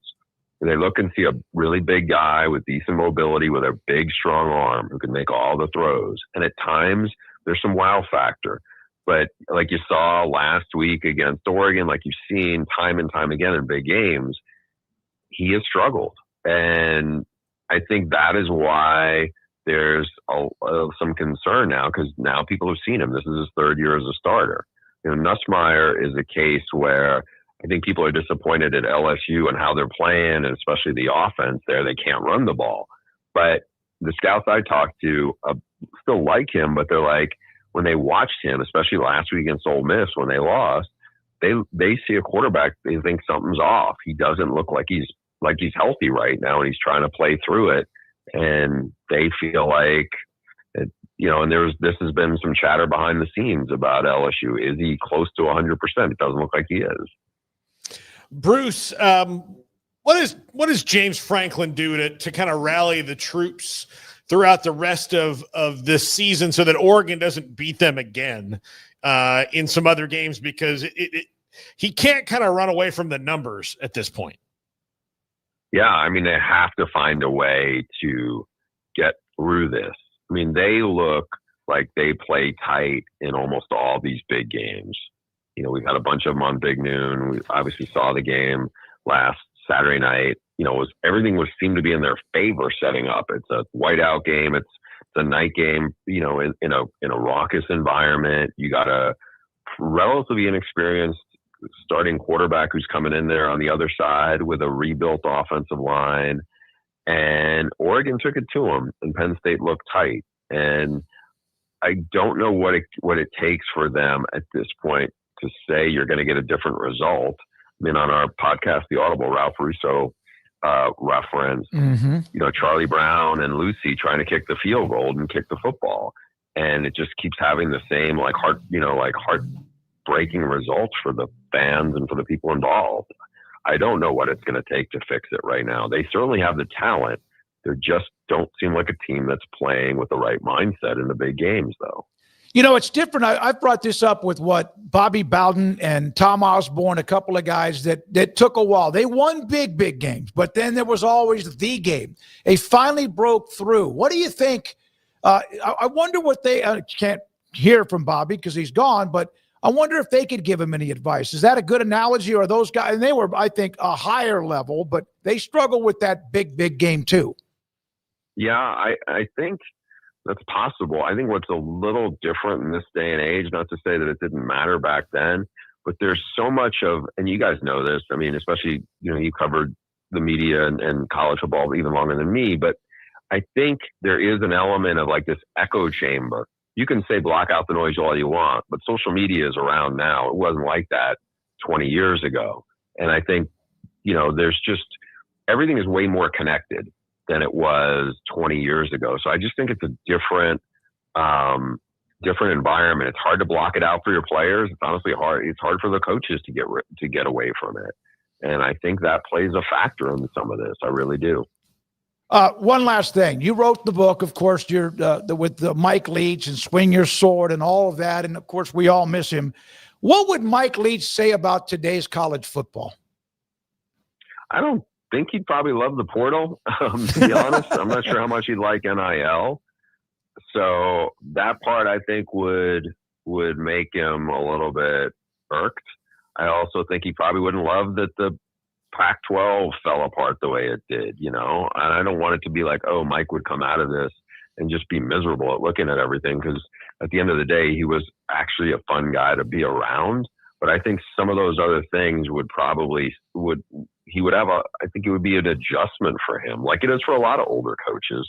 But at the end of the day, I know he loved being around college football, and I think that's probably still, he would find a way to make it work. But I definitely think there's a lot of changes that have happened. I mean, he hasn't been gone that long. It feels like a while now, especially for a lot of us who are close to him. But a lot of that stuff really has escalated since he passed a few years ago. Bruce, he wasn't a glad hander. He was just who he was. And a lot of NIL and the portal and all that is doing things that, like, he just probably wasn't a fan of. I mean, he was a one-on-one, he liked to talk to people guy, but he wasn't, hey, let me go talk to this guy who owns a car dealership and see how much money I can get for a running back kind of a coach. Yeah, and he also wasn't a golfer, so that's another place where a lot of times football coaches make money for their programs. That wasn't him either. I mean, you're right. He was like, I am sure there's a bunch of folks listening, now in their cars or at home who probably like, yeah, I met Mike Leach in an airport or at a restaurant, and they have if they did, they probably have a way unique experience. That was one of Mike's biggest gifts. Like if you met him, you probably had a really interesting interaction with him, because it just like, he was curious about people. Right. And that stuff is great in the one-on-one. I think that stuff can be hard if you're really more transactional. I'm not saying football coaches don't care about boosters or whatever, but I just think that was not how Mike was wired, So it's interesting to think about how that would have worked. And again, all the places he coached at, I would be fascinated, because he coached Cody Campbell, who's the huge billionaire booster in Lubbock, or, at Texas Tech. That was part of his first recruiting class. And a lot of those Cody Campbell guys, Mike was, really close to, including Clay McGuire, who's the O-line coach there now. And I think it would probably be, kind of mind blowing for Mike to see Texas Tech as the blue blood of the Big 12 and all the change that's happened to Lubbock, just in a relatively short period of time, because it wasn't like that when he got the job, 25 years ago. Bruce, good stuff. It's at Bruce Feldman, CFB on Twitter. The books, of course, the great ones from Cane Mutiny, Meat Market, Swing Your Sword, and more. Thank you as always, Bruce, when you give us time. We appreciate it. Have a great rest of the week. You too. My pleasure, guys. Thanks for having me. Thank you. Bruce Feldman, theathletic.com, with us on 365 Sports. The Cody Campbell note. I remember one time trading a text with him. It was about Mike Leach. I just asked him because he had written the book. And I said that when Sawyer Robertson decided to transfer to Baylor, I didn't know a lot about him. I knew about his high school career out in West Texas. But when Mike Leach is the guy that recruits you as a quarterback, that's one hell of a compliment. And we've seen what now being produced by Sawyer, despite a couple of losses this year with the team. When we come back, much more to get to. We do appreciate your time every single day, whatever it might be. He answered the question I had about Iowa State. I put it in the chat. Why has that line of a 3.5-point favorite changed to 1.5-point dog at Cincinnati? One, Cincinnati's good. Corleone's coming back. Somebody mentioned that in the chat. And then also GMAC did. They have two corners who are out in a conference that, of course, throws the ball. Not like it was, but they throw the ball, have really good quarterback play. So there we are with that. This is 365 Sports. All right, what do we have here now? It's Don Chumador and Coffee Beans in the Town West Shopping Center off Valley Mills in Waco, actually between Richland Drive in Valley Mills in Waco. I was there, I guess it was on Friday because I had the high school game. So I dropped by there on Friday and I visited with Joshua. He's the owner. Cheyenne was there too. She's there all the time. And then Carol, who was the original owner of Don Humidor and Coffee Beans, was there as she dropped by, and she took me into the humidor, the 48-foot walk-in humidor. And I said, I like Rocky Patel, and I have some of them, but I need a couple of different options. She always knew exactly the flavor or the kind of not just a smooth cigar. She picked out a couple. It was great to see her. They're going to have a booth, by the way. It's coming up on October 4th at the Republic Guns Club, big car show coming up on Saturday of this weekend. Come by, let everyone know. They'll have some Baylor gear there for you and also some specials for the cigars.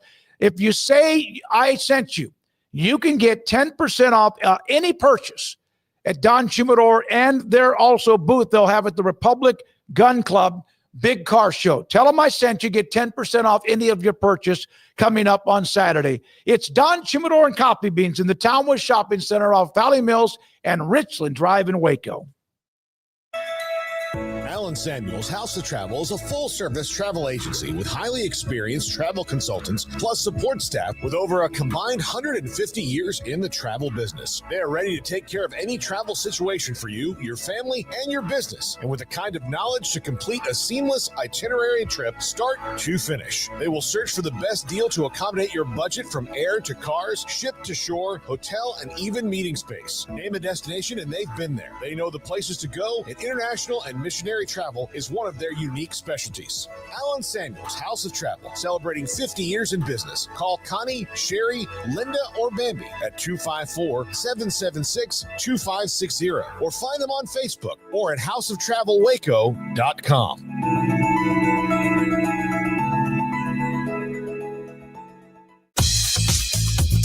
Baylor Scott & White Southwest Sports Medicine and Orthopedics, the team physicians for Baylor Athletics, diagnosing and treating all sports-related injuries, including concussions. These specialists also provide orthopedic services for athletes and non-athletes alike, whether it's knee or shoulder pain, a wrist injury, orthopedic spine care, and even an arthritis and total joint clinic. Trust the doctors Baylor Athletics trust. Baylor Scott & White Southwest Sports Medicine and Orthopedics wants to get you back in the game.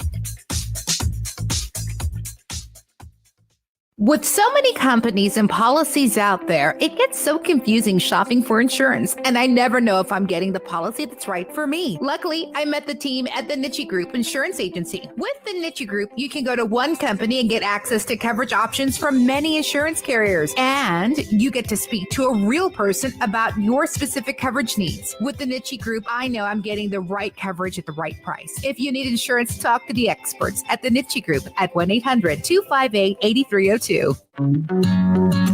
Established in 2007 and independently owned, Alliance Bank Central Texas is committed to helping families and businesses meet their financial goals. From their tellers to their board of directors, they know the importance of superior service and competitive products. Customers have confidence knowing that their financial needs are in good hands. It's your bank, Alliance Bank Central Texas, with 2 Waco locations, 4721 Bosque Boulevard and 191 Archway Drive on Highway 84, and at alliancebanktexas.com. Member FDIC, an equal housing lender. Want to send a message to the show? Jump in the Rudy's Country Store and Barbecue chat room. 365 Sports as we continue on this Tuesday afternoon, and we appreciate your time all of the time. And yes, the youngins. Well, wait a minute. We have Garrett Ross as a part of this group. I don't know if he's a part of the youngins. Also, Brandon Rowe and Andrew Valade, who's put up a couple of different polls already today, are right in the middle of making and putting things out, the content we do all of the time. So the Big 12 today released a reprimand, public reprimand, and a fine of Colorado in accordance to principles and standards, $50,000 public reprimand, and the fine for an inappropriate chants that occurred during Saturday's game against BYU. And they went on with a statement from Brett Yormark. I saw a couple of people who covered the game. They weren't associated with either school, Colorado or BYU, that mentioned that they were walking down the stands. I don't know if it was after or during or pregame, but they said that they had heard some things that were a little bit over the edge on what was being said about BYU. Yeah, I think the Big 12 got this one, about as right as you can. Whereas I see it was just weird. I see in the comments in some of the stories and the headlines that came from this, you got the people that are, this is why I hate social media. Like, well, what about free speech? Like there's that sort of conversation, but it was pretty clear. I did not hear it over the TV broadcast, but apparently there were those who did. I just wasn't watching with like full volume. I was in the midst of a room of a bunch of people, so I wasn't listening to the commentary all that closely. But there were chants of like F BYU, F the Mormons was another one apparently that was being said as well. And so, you don't condone those actions. And Deion Sanders, to his credit, came out just a little while ago with his press conference and addressed it head on and said, I don't even think Rick George, his AD, wants me to like bring it back up, just to rehash it probably any further, but that he was going to do it anyways. And he said like along the lines of, we love BYU, we respect BYU, we got no problem. Like, don't let some intoxicated fans in a small section or a small group of people who are, what he said, both intoxicated and high, which he also said he probably shouldn't say, but the truth will set you free, I think was his exact quote, that should not cast a shadow over all of Colorado. So I think he played damage control really well. And I think for the conference to address it and to make sure that it's not something that's tolerated was a smart move, because if you replace the word Mormons with Christians or Jews or Muslims or whatever, that's problematic, right? Like that's straight up inflammatory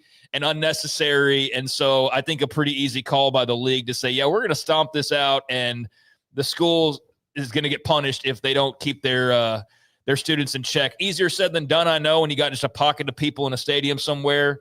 But there was a big to-do about this after the game, as you can imagine. A lot of BYU people upset about it. So I think that they are sitting well with how the league responded, both with the fine, but also how Colorado responded with Deion's kind comments that let them know that it was just a group of people that didn't know any better or whatever, but it doesn't shine a bad light on Colorado. No, and this happens way more than it should. But if Colorado's not, kind of policing these people the right way, I think that's the biggest reason for the fine. So, glad that it's taken care of and addressed, and hopefully, the people who were involved are not going to get to go to some games for a while. Yeah, a reprimand, a fine, and if it happens again, then you have a reprimand and maybe even a much larger fine than just the $50,000. And obviously, it must have been bad enough for the Big 12 to respond to it. They have officials or whoever part of the Big 12 at every game. There's not like there's at every game. There's somebody. It's not Brett Yormark all the time or whoever all the time, but there's somebody there monitoring and just being there to be a part of supporting a team hosting a game in the Big 12. But I think Deion, again, I think he handled the whole thing really well and didn't let it become a bigger deal than it needed to be or anything other than just addressing it head on, saying, hey, don't paint us all with the same broad brush as a bunch of dumb, intoxicated high kids is what he's basically said. So he was straight to the point, but in a really respectful way, and I think that came across to BYU fans who I've seen who are like, I kind of like Deion Sanders. Well, it's like, oh, when he butters you up, you like him all of a sudden. Imagine that. But no, I think he's also, for all the kind of lightning rods around him, I do think he's had little moments here and there where I've definitely grown to appreciate him more and have enjoyed just being able to kind of hear him on different things. I would love to get him on, and I hope that one day we do. And I know I work with their media relations guy. On the way home, I mentioned I listened to a lot of different press conferences, and that was the first one I listened to was Deion. I was driving around that big loop now around Corsicana. When I did, I think I also like his voice or his way he talks or his accent, but he seems to be pretty real. I know that there are times I've been kind of like, come on. But that was when he was younger, brash, and probably and making a lot of money, which he is now. I do enjoy his philosophical type comments. Some people won't ever. Earl Campbell, Tyler Rose Award. Chandler Morris. Wonder how he got this award. I mean, look, I understand that you guys are both involved with this award, and Earl Campbell is a person who, if you were Catholic, I would tell the Pope to make this guy a saint. Yes. Because he's done so many great things. He's been through a lot. He's a shining example of things. But I had nothing against Chandler Morris before Friday night. I have nothing against him. And now I'm just going to be annoyed by the sight of him because – well, he's got 3 more years left of eligibility. I'm sure he'll be wherever he wants to for all of eternity because of what. And I know, like, I'm talking to the Baylor fans in the room here, so to speak, of all of it. There is nobody in a big game that's better than like keeping on a zone read and scoring a touchdown than Chandler Morris. I've never seen anything like it. And like you watch the other games, he doesn't do it. But in the big moments, man, he just suckers those guys in. He ran for 3 touchdowns the other night. Yeah, he ran for 3. Had 3 picks. It looked, except for the turnovers, which he didn't have against Baylor in that game he had at TCU, it looked the same thing. I was texting with my friends. I'm like, 4 years ago, I saw this exact same thing. Yeah, absolutely. He addressed the Baylor fans in the room. Craig, is that you? I meant generally. Brandon, me, that what? is you. And then Andrew, that is you, huh? You really asked me that? No, I was trying to play off of what he said. I know Garrett's LSU. Paul's FSU. I'm Nebraska, and I still admit it.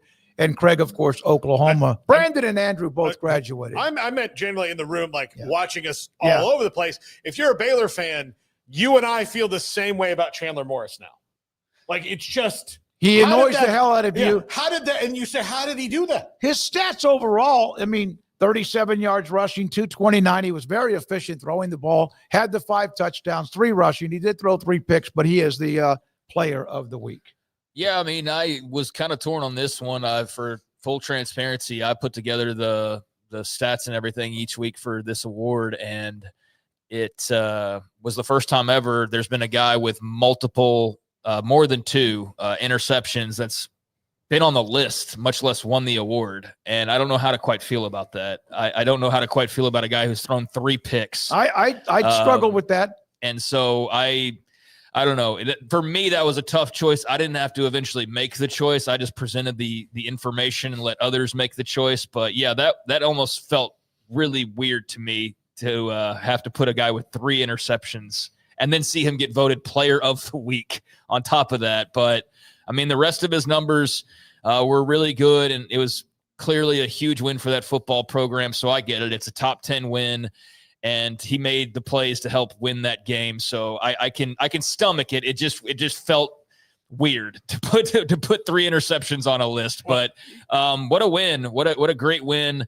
I know that people get bristly about the field storming topic and all of that. I thought it was a really cool scene for Virginia. I'm not trying to rehash it. I still think that it's fair to be concerned about safety. It doesn't mean that you are like some geriatric or some fuddy-duddy or anything like that. I do hope that Virginia is better suited to handle something like that in the future if need be. Maybe use something more than a rope. Right, yeah. Like that's all they had was just a rope. And like the only reason I bring it up here is because I don't want something tragic to happen. And then we go, you know what should have happened? We should have done something about that. Yeah. Like that's all the only place that I'm coming from. But it was a cool ass scene. It was an incredible win.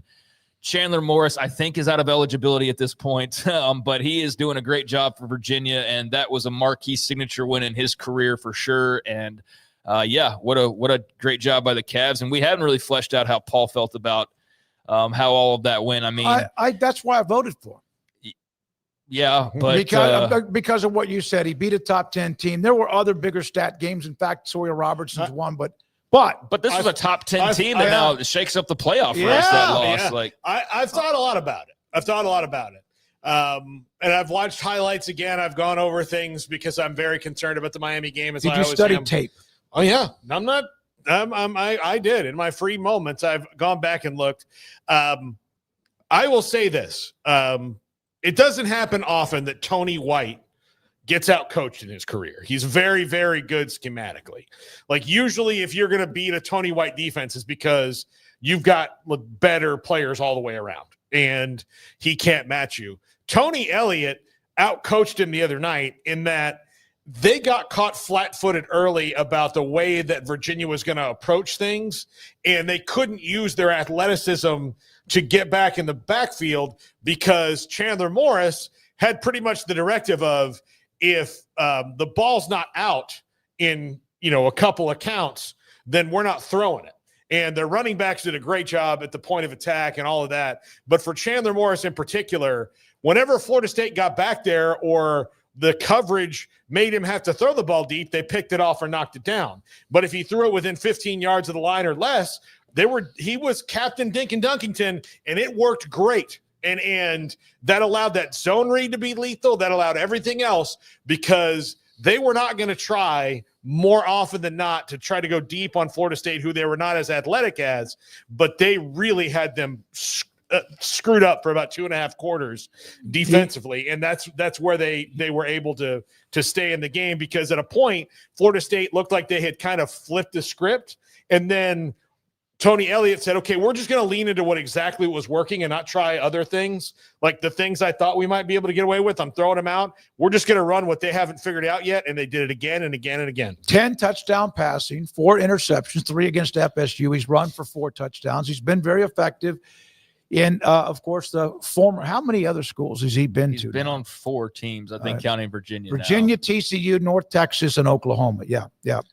So there we are. That's the player of the week. Yeah, I mean, he definitely is deserving. Again, it was just weird. I don't think anybody with 2 has ever won the award, but you beat a top 10 team.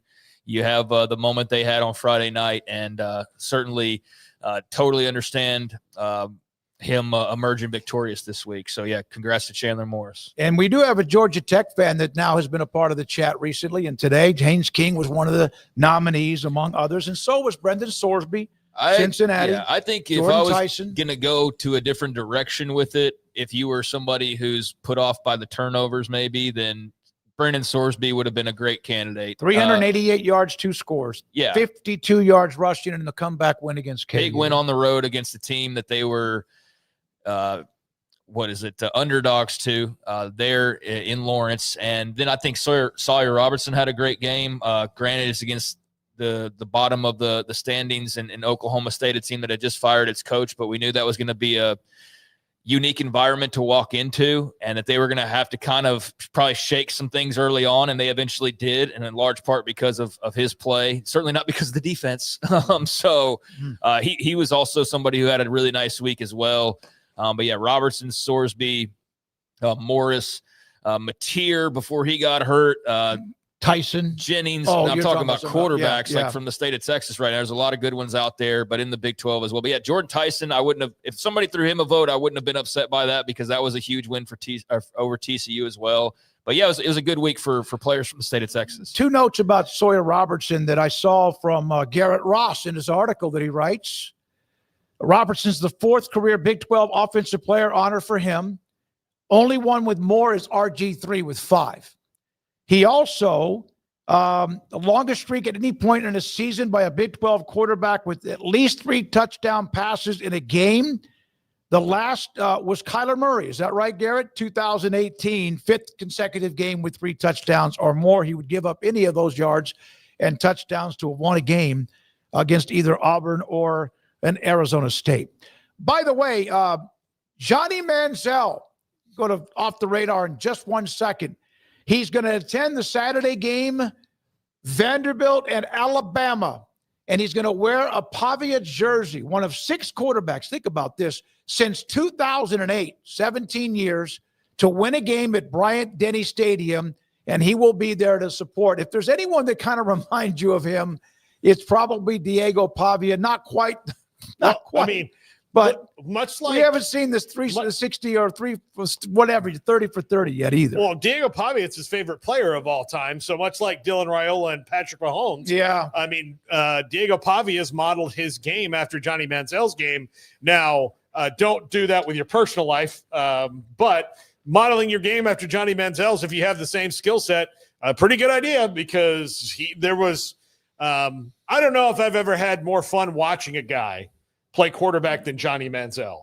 at A&M. And I haven't really seen Diego Pavia enough, and I look forward to watching him this weekend. Yeah, I don't know what you've been missing, or you don't know what you've been missing. He's a very he's good, entertaining player. I think sometimes the talk can kind of.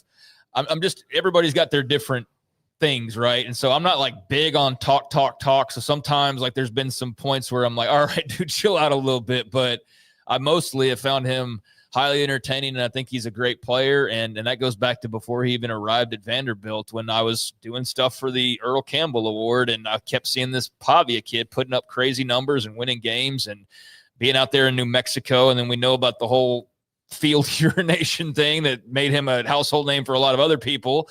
But here he is all these games later, and he's one of the most widely talked about guys in the sport, and certainly a person that a lot of people seem to love watch play, including Johnny Manziel, who's I guess becoming like a media guy these days. Like he was on with Shannon Sharp and Ocho, and he was teasing like some big announcement with Texas A&M here in a couple of weeks, like something he's got in the works. But he seems to be around more, seems to be doing well. So good for Johnny. If anything, Diego, model your game, but learn life lessons as well from Johnny. What to do, what not to do.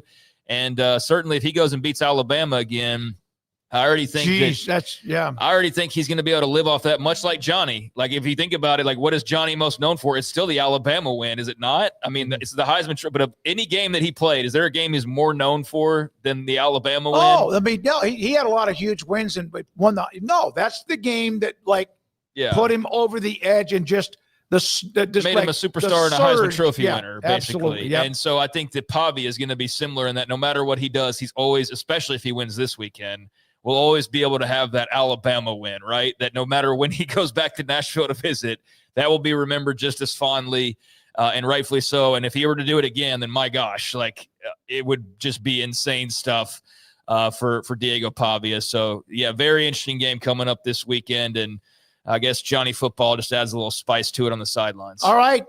Thank you very much, Brandon, weaving through all of that. We got a couple other nuggets maybe later in the show. We also will hear from John McClain a little bit at the top of the hour, but it is time. It is time for Craig Smoak and Off the Radar when we come back, and this is 365 Sports. It is Marco's Pizza. Pizza lovers get it. Marcos.com. Spoke to Bob Mock, Robert Mock, but Bob Mock the other day, and they're doing great. Fastest growing pizza brand in America. He has 5 of them here in the Waco area. He's eyeing maybe a couple of others. If, by the way, let's just say you want to change in what you do for a career or you're looking to bounce back, they are always looking for somebody to own a franchise. Bob owns 5 of them in the Waco area. Used to be none in this area.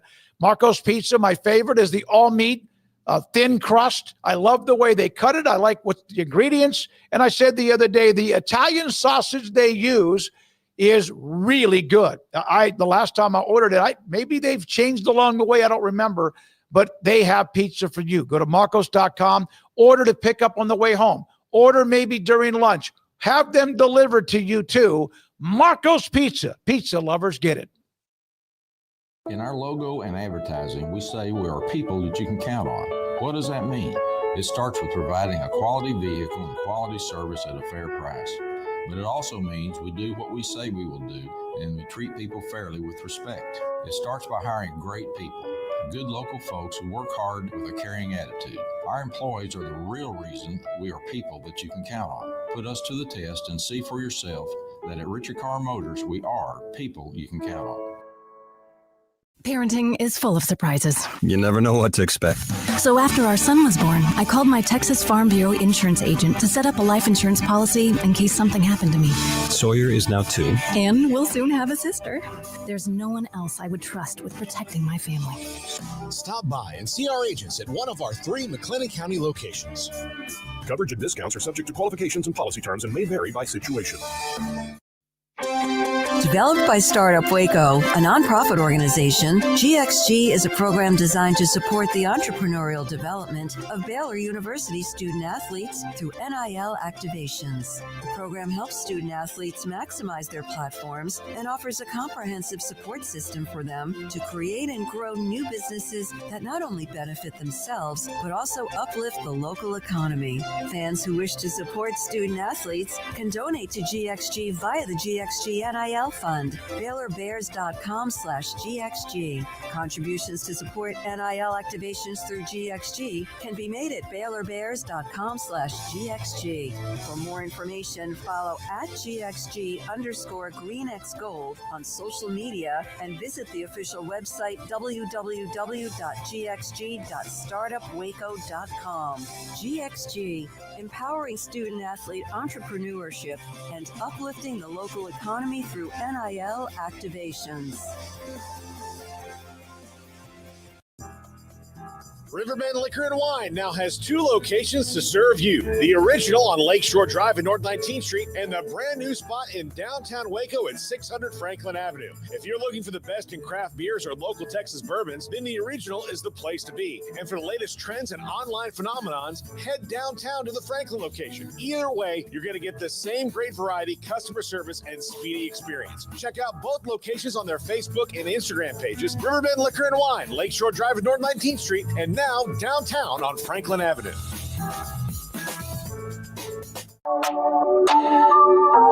This is Craig Smoak's Off the Radar, presented by Alliance Bank. They take pride in making banking easy. AllianceBankTexas.com.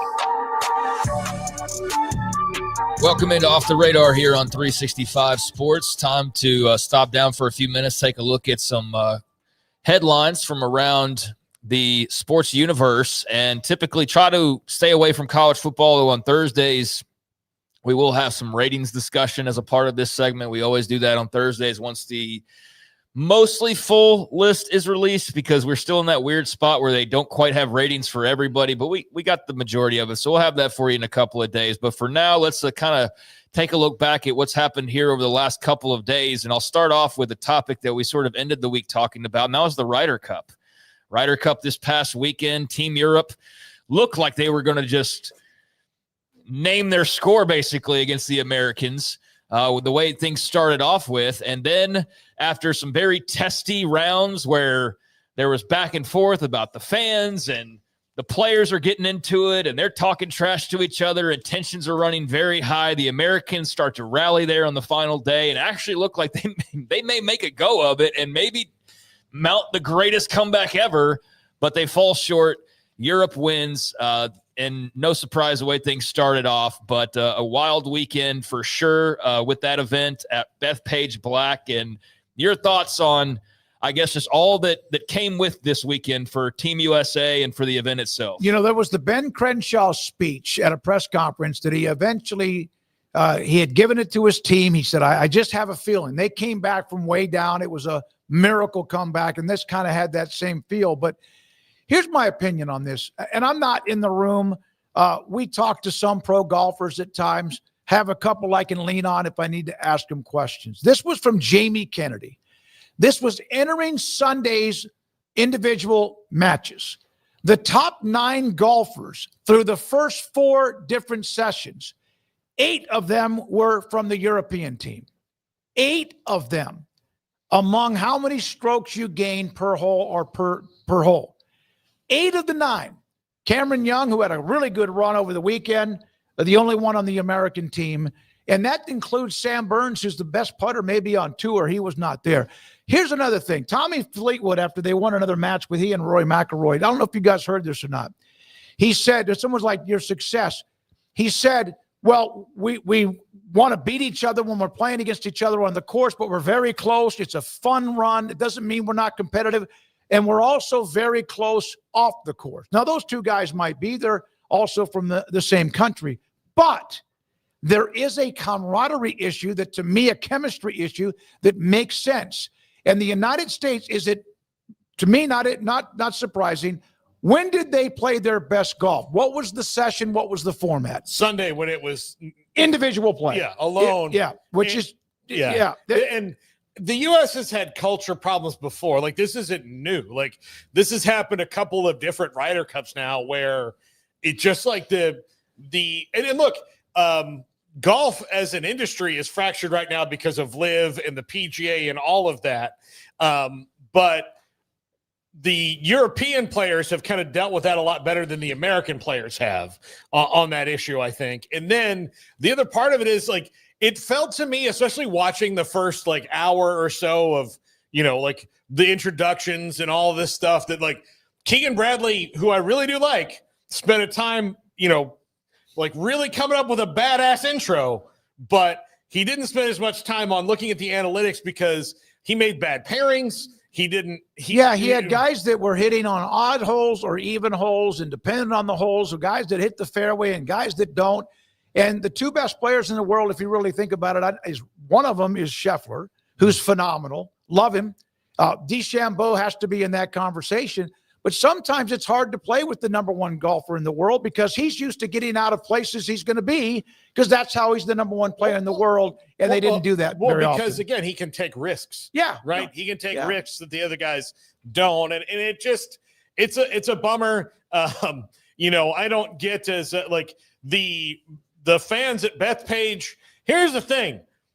Be aggressive, loud golf fans all you want, but also know that – you say some of that stuff to Rory McIlroy. You know what Rory does?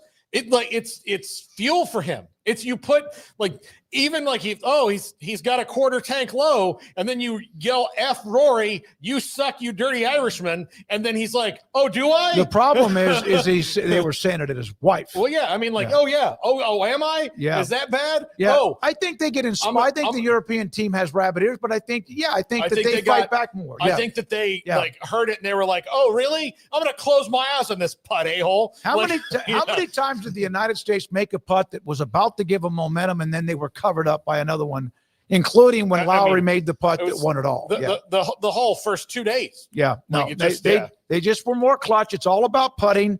It's all about putting, and they putted better for 3 days.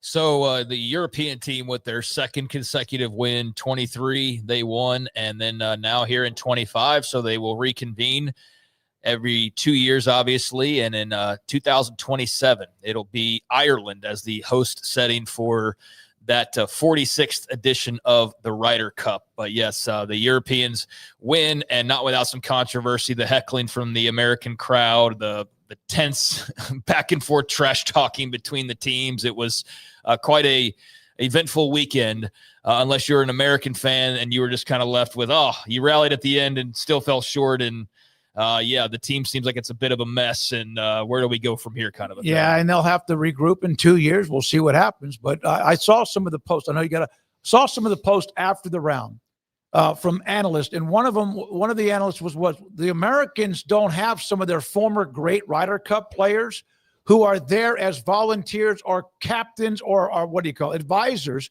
where you saw some of the former European players who were actually a part of the team that had been put together by Luke Donald.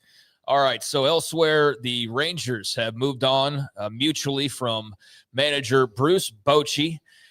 2023 World Series championship. Nothing will ever tarnish that. Boch, a Hall of Fame Ranger, just for simply helping guide the ship there for that incredible team and the only World Series championship in Rangers organization history. But in the time since, it's been a bit of disappointment, just underachieving. And it just felt like throughout this season, there's been these like weird murmurs about the chemistry in the clubhouse and about the direction. And what was it? Who was it? Like, it wasn't like Kevin Millar or somebody that was with the Rangers for like a hot second in spring training. And he came out of it and was like, yeah, like everybody's kind of doing their own thing in the clubhouse. And you go like a whole day without seeing anybody until you're on the field together. And he had comments then, and you look back on him now, you're like, yeah, the chemistry just wasn't right for this team, even though there's talent galore all over the place, incredible pitching staff, but just something felt off the entire time. So the Rangers feeling the need to make the move and freshen things back up after once again missing the postseason 2 years now since their World Series championship. They moved on Monday. Again, called the decision mutual. Had a nice little tweet out there thanking Boch for your leadership in the dugout over the past 3 seasons. And he's obviously a first ballot Hall of Famer. He had signed a 3-year deal in 22, so his contract was coming up. Perfect timing to make a move. He's 70 years old, and it doesn't seem like he's got a whole lot of gas left in the tank either. I'd be shocked if he's coaching for very much longer. But yeah, they finished 81-81. First time, I believe, in franchise history that they finished 81-81 exactly at 500. So that's it, the end of the Bochy era in Arlington. And it does seem like there is a heavy favorite already, and that's Skip Shoemaker, who was previously with the Marlins, but he was hired recently as the senior advisor. And all indications are that he will probably be the guy that takes over. Yeah, his name's a hot name, according to a couple of guys that have covered the Rangers for a long, long time that I texted. Yeah. Thank you, Bochy. I don't care, dude. Thank you so much for everything you did in the 3 years. Yes. He's wearing a hat because he's proud of it. I wear a Rangers hat every day. I'll never forget 2023 as long as I live. So thank you, Bochy. Without you, that does not happen. Without a lot of others, that doesn't happen. But yeah, you have a guy in Chris Young who wants to keep the momentum going, and they've missed the playoffs both years since they won that World Series title. So, going their separate ways. Yeah, and, if he retires forever, not surprised. Right. If he takes the Giants job, not surprised. Not surprised, but considering that Buster Posey is the manager, that team is actually pretty good. Mm-hmm. For a team that missed the playoffs, they're looking like they're pointing in a direction where they're starting to build a new nucleus in San Francisco. So wouldn't surprise me to see that. It wouldn't surprise me him to be involved with the Giants. So the Rangers have also apparently offered him a cush front office type of gig, advisor type of gig. Don't think he wants that. I think he wants to move back to California. I think maybe he wants to move out to California, but I'm not going to just say no before I hear what the offers are, because it might be like, hey, yeah, sure, live in California, do a conference call once a week. Yeah. I mean, for several thousands of dollars every month or something. But there you go, Bruce Bochy, most likely Skip Shoemaker as the next manager of the Rangers, but we will see on that. Meanwhile, MLB playoffs have officially started, and we already have our first game in the books as you're sitting here in the beginning stages of the playoffs now. And so earlier today, you had in wild card game 1 out in Cleveland, the Tigers, the road team defeating the hometown Guardians 2-1. Tariq Skubal with a very nice performance. You got him on the mound. You feel great about your chances. So the Tigers take a 1-0 series lead here against the Guardians. Also had the Cubs beating the Padres in game 1 over in the NL wild card. So those are the two in the book so far, but got a couple more coming up here, starting like right now, actually. Red Sox at the Yankees. Game 1 there in the Bronx. And then you have later on tonight at 8 Central, Reds at the Dodgers in the other NL wild card game. So those are the matchups. But yes, Guardians and Cubs already registering their first wins. And I'm excited to see, how the rest of this plays out. But the wild cards will get us underway. Brewers and Phillies sit back on the NL side and await who they will play starting this weekend in the divisional series, while on the AL side, it's the Blue Jays and the Mariners that await their opponents and who emerges here over the next couple of days. So thoughts on the MLB playoffs getting underway as we start the month of October? I don't even know. I just know that Cleveland made an incredible run at the end. Detroit, and the Rangers hit somebody, so the Astros wouldn't be in the playoffs. The Rangers lost to the Guardians right at the end. Bases loaded with a hit by pitch, and that. I'm not saying I wasn't snickering. Look, the Astros are still, I think, the most hated team in the American League, even including the Yankees right now, for the next probably decade of baseball fans, because the Yankees haven't, won anything in so long. But the Yankees are good. The Red Sox, I'm worried. I'm very excited the Red Sox rallied and made the playoffs. They have a good young nucleus. They need to make sure that they get Bregman locked up because his contract has opt-out. But they have a nucleus. Alex Cora's kind of righted the ship a little bit. But without Roman Anthony, who was the rookie who kind of sparked this, I'm not sure if they can really go far. Who's going to win? I think the Mariners are really good, and I think that they're very surprising. They've got a very steady pitching staff, and I think in the National League, Man, it's Phillies, the Dodgers. I think I'm going to say it might be the Phillies. Yeah, I like them. Yeah. Well, we've got a couple games already in the books, a couple more, as I mentioned, later on tonight, and I'll close it out with also mentioning another managerial change, and I could have mentioned this alongside Bruce Bochy, but it's fitting. It's another former Rangers manager, Ron Washington, officially out, no surprise, in Anaheim. Mm-hmm. The Angels moving on, but that had kind of been the writing on the wall. He left in late June for quadruple bypass surgery on his heart, and he was out of action past that point. So I think this was pretty much just crossing the T and dotting the I on the fact that Ron Washington will no longer be Angels manager as well. Finished 72-90. So there you go. Or 72-90, the Angels finished this year. So they will go a different direction, and no surprise with that. But salute to Wash as well. Always loved him, was always entertained by him. Got the Rangers all the way to a World Series, just couldn't quite close it out. Got them one single moment away from as close as you can possibly get, basically, without winning a World Series. So there you go. There is a few things off the radar. Man, the baseball thing just happened, right? I mean, it's just like all of a sudden it is here. And I really don't have a specific pick, but Philadelphia sure seems to be one. What's that thumbs up, Garrett? John McClain. Okay. All right. Just wanted to make sure. We are now joined by Hall of Fame columnist John McClain with us on 365 Sports. He's going to start joining us earlier in the 5 o'clock hour on Tuesdays, and we do appreciate that. John, Texans needed badly a win, and they get a shutout, which you don't see in the NFL very often. Why did they win? Obviously, the Titans are not very good, and did they create or at least get rid of some of their problems? I can't believe that there's a worse team in the NFL than the Titans, especially their offense, their breadth of talent, especially wide receivers struggling in the offensive line. I don't care how bad your team is. It's hard to get a shutout in the NFL. Titans missed field goals of 41 and 43 yards. It's Texans' first shutout since 2010, also the Titans. And Houston's defense, which is really good, has given up 51 points. That is the fewest in the league since 1940 for a team that has a losing record. Now, C.J. Stroud had multiple touchdown passes for the first time in 8 games. The offense scored more than 2 touchdowns for the first time since they beat Dallas at AT&T Stadium 34-10 last year. And so they ran the ball better. Rookie Woody Marks, and I told people in fantasy leagues, you better jump on this guy. He had a touchdown rushing and receiving. He's going to get the ball more.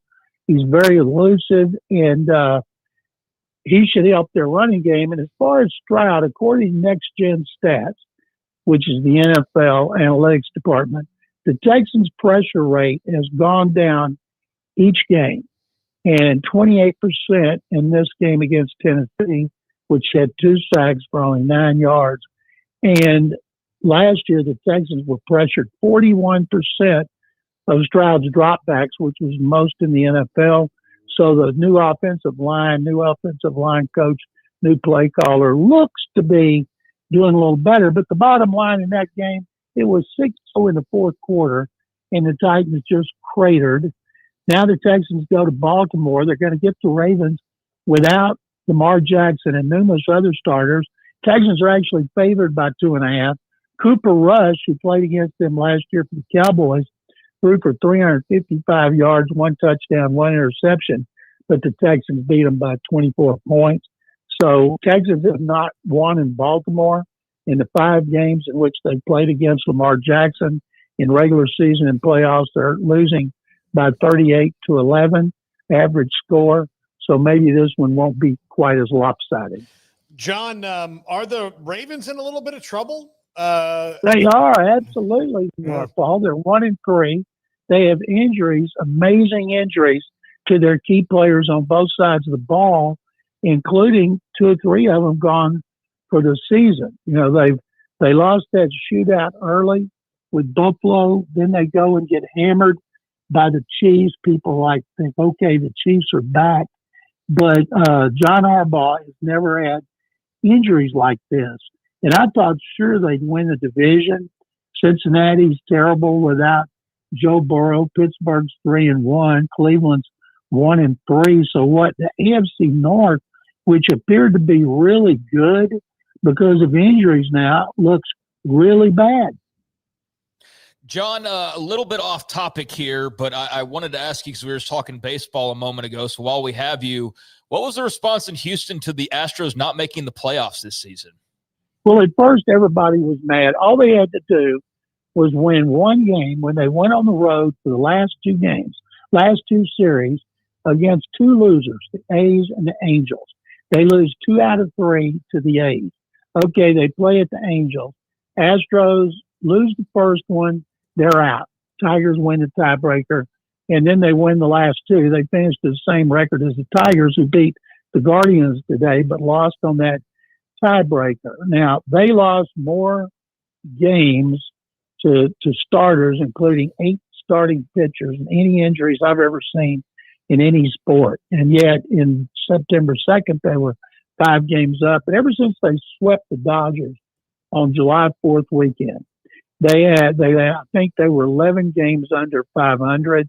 And now we're all eager to see what the head coach, the owner, Jim Crane, and the general manager, Dana Brown, are going to do.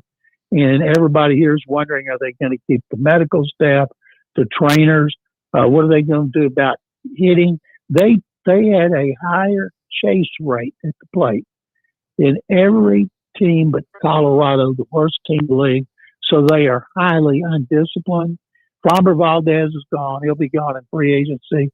We think they'll trade their first baseman, Christian Walker, so they can move Isaac Paredes, who did really well till he got hurt to first base because Carlos Correa is the third baseman. But they need a starting pitcher. And overall, their biggest loss of all their injuries was Josh Hader.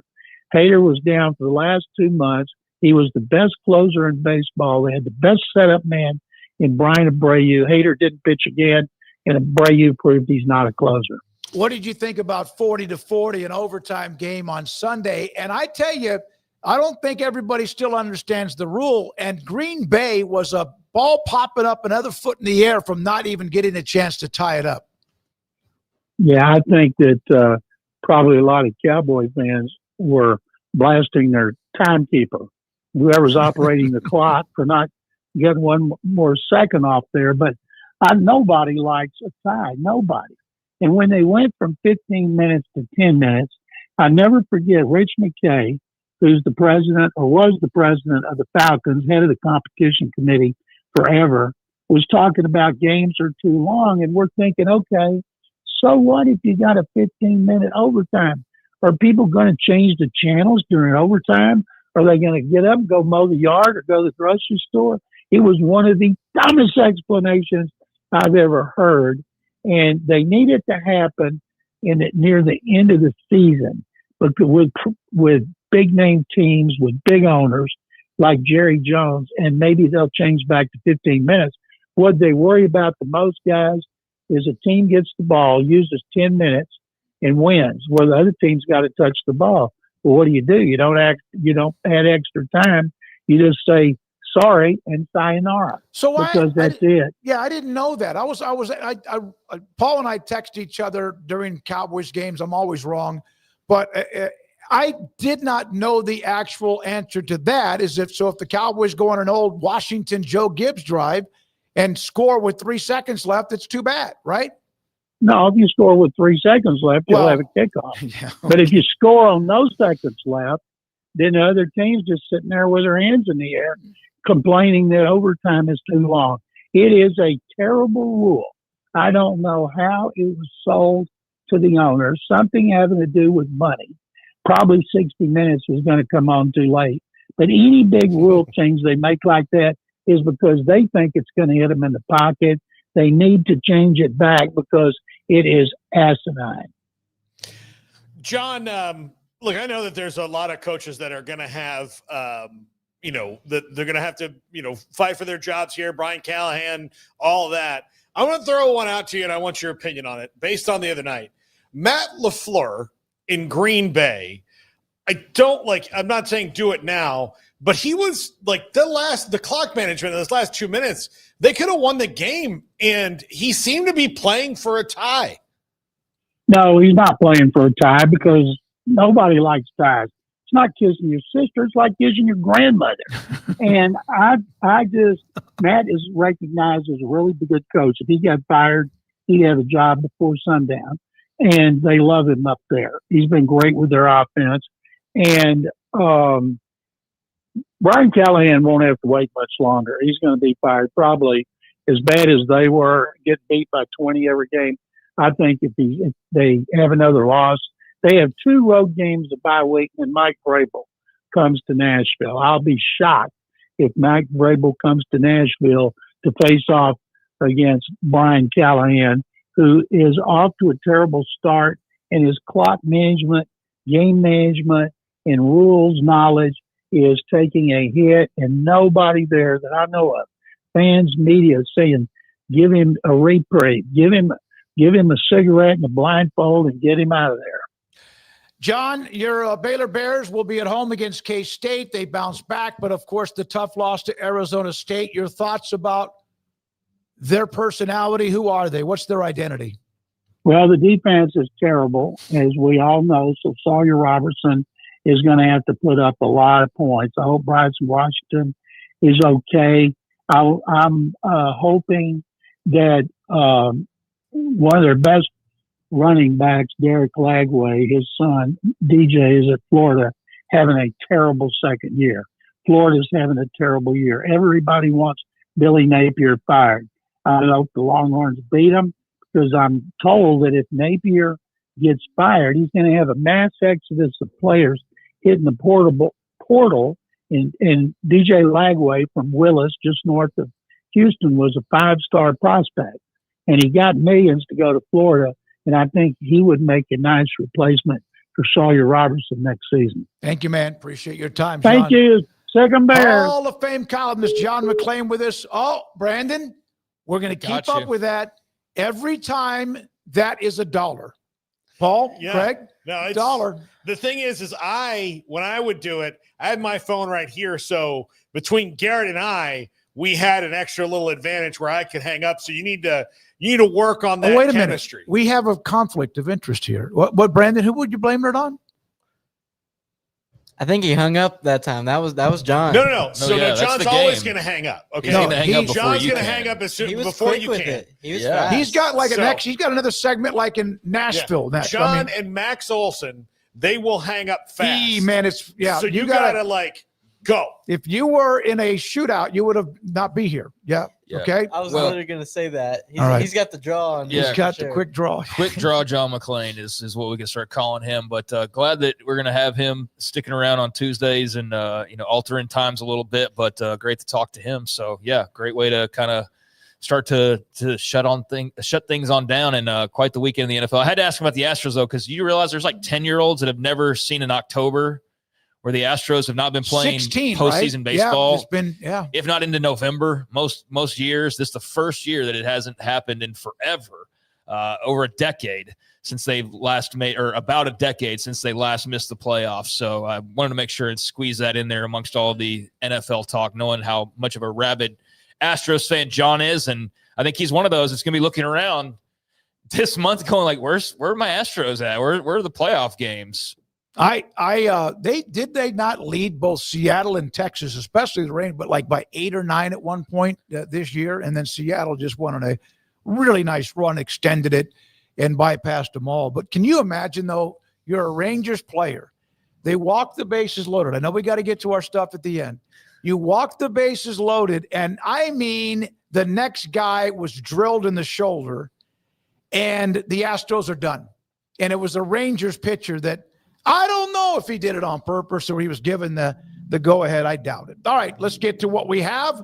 What do we have here? Let's go. No super chats. Smokey, there's a thing that happens first. I know it's the top 5. Yes. No, but we don't have the wheel yet either, so we can't do it. Let's take a break. We'll come back. I'm telling you guys, my Medicare will take care of wherever I end up. Yeah. When we come back, we'll have the wheel of whoever it is, Paul's top 5, the quizzes, and the poll results, and this is 365 Sports.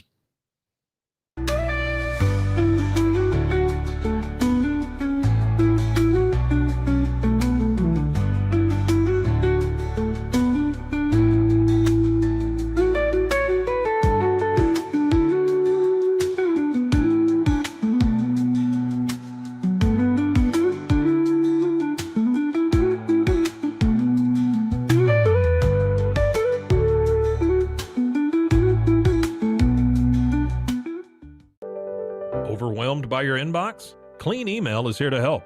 Organize, clean, and manage your emails with powerful automation tools. Say goodbye to spam and clutter and enjoy a stress-free inbox. Try Clean Email today at cleanemail.com. That's CLEAN email.com.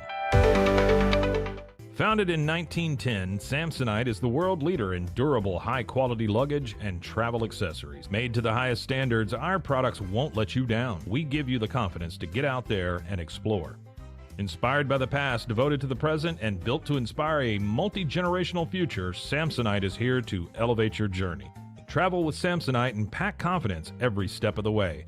Shop now at shop.samsonite.com. Samsonite.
This is Paul Catalina's Top 5.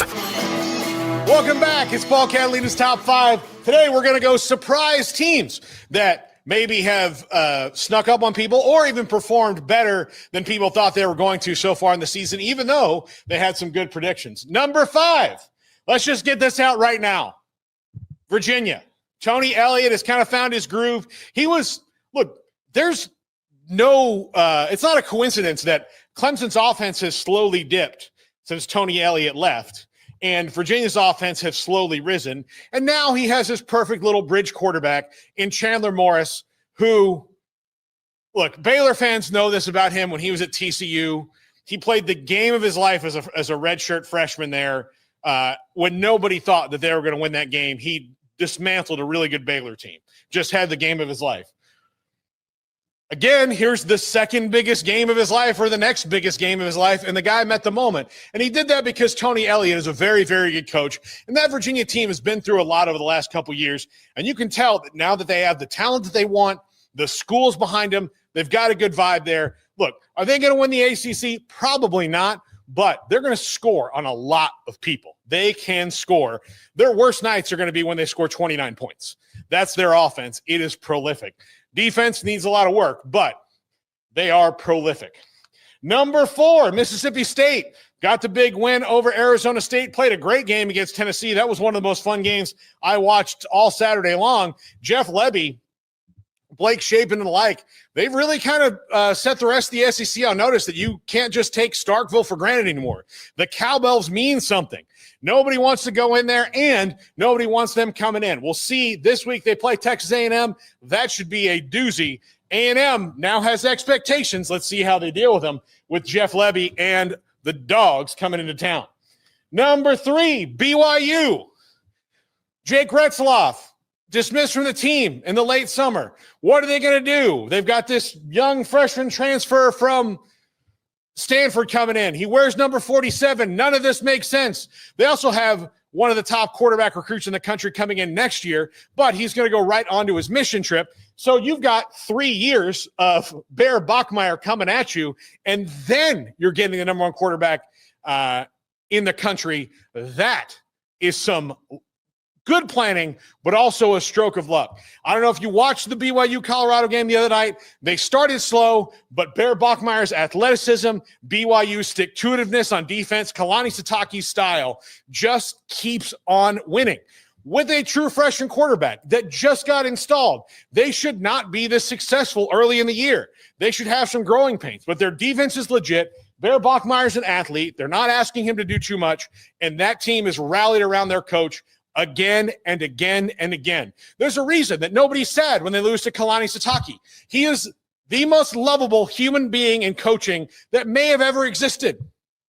And that includes guys like Bobby Bowden and Lou Holtz. Very lovable. Number 2, North Texas. They're kicking people's asses. They are absolutely out there doing some really good things. Eric Morris is going to be mentioned for more jobs than just Oklahoma State. A lot of jobs. He is an offensive mastermind. Look, Cam Ward, he's responsible for that. Drew Mestemaker, if you don't know him, look him up. He was a safety that they turned into a quarterback, and a damn good one. North Texas is fun to watch, and if you are a North Texas fan in Denton, go buy tickets and go watch that team. They are fun. If you're a football fan in the North Texas area, go to Denton, pick up a North Texas game. They're fun to watch. And number 1, Ole Miss. Why do you put Ole Miss on top here, Paul? Well, the other day I had to admit that I was wrong. I thought they would be a middle-of-the-road SEC team. Guess what? They just beat LSU, and decisively. They've played both quarterbacks to great success. Trinidad Chambliss was a find and a half. And Lane Kiffin is rolling along in spite of the fact that LSU's best player is doinking his daughter. That is true control, people. Lane Kiffin might finally be in his bag, and he'll either get a massive raise out of Ole Miss this year or get the Florida job. Things are going well in Kiffin Town right now, and it's because he's got a keen eye for talent, and he's just rolling along. You know, speaking of which, Lane Kiffin, his daughter had that picture with Will Weeks, and then after the game, they showed her on the sideline dancing. She was wearing Ole Miss colors. Everyone was asking. And then, of course, Kiffin with the I need to find Will Weeks and wondering if we covered the over. Whit Weeks, I'm sorry. That was interesting. What a weird week that was. There's a documentary coming out on him. On Lane Kiffin or Whit Weeks? On Lane Kiffin. It's on Lane Kiffin. They're trying to repair his image. Yeah, you can tell, and he's admitted. He goes, you know, there was times when but there is one coming up. All right. Here's the thing. What's Whit Weeks going to do to the girlfriend? He be mad? Then she can just no. I mean, it was. I'll put it this way: it's a good-looking couple. Yeah, good-looking couple. All right, here we go. Spiel it, Vanna. Vanna doesn't spin the wheel. The what does she? Oh, she goes up to the ding, ding, ding. Okay. Okay. Oh, this is the one I wanted. Today. Can you read it to us? Because we can't. Yes, I know. Weapon of choice in a gladiator match, you get no gun. I mean, it's gladiator match. Yeah, gladiators would not have. They would not have. All right. Weapon of choice. It has to be like the sword, right? You would want a sword in a gladiator match. Yeah. Well, you don't have BB guns or whatever. No, so but you would want a sword. To me, I would want the big, heavy Thor sword. Okay. Crossbow. All right. Oh yeah. See, that one's. Yeah, you're not getting close to me, pal. It's pretty close. Yeah. I would do like the big axe.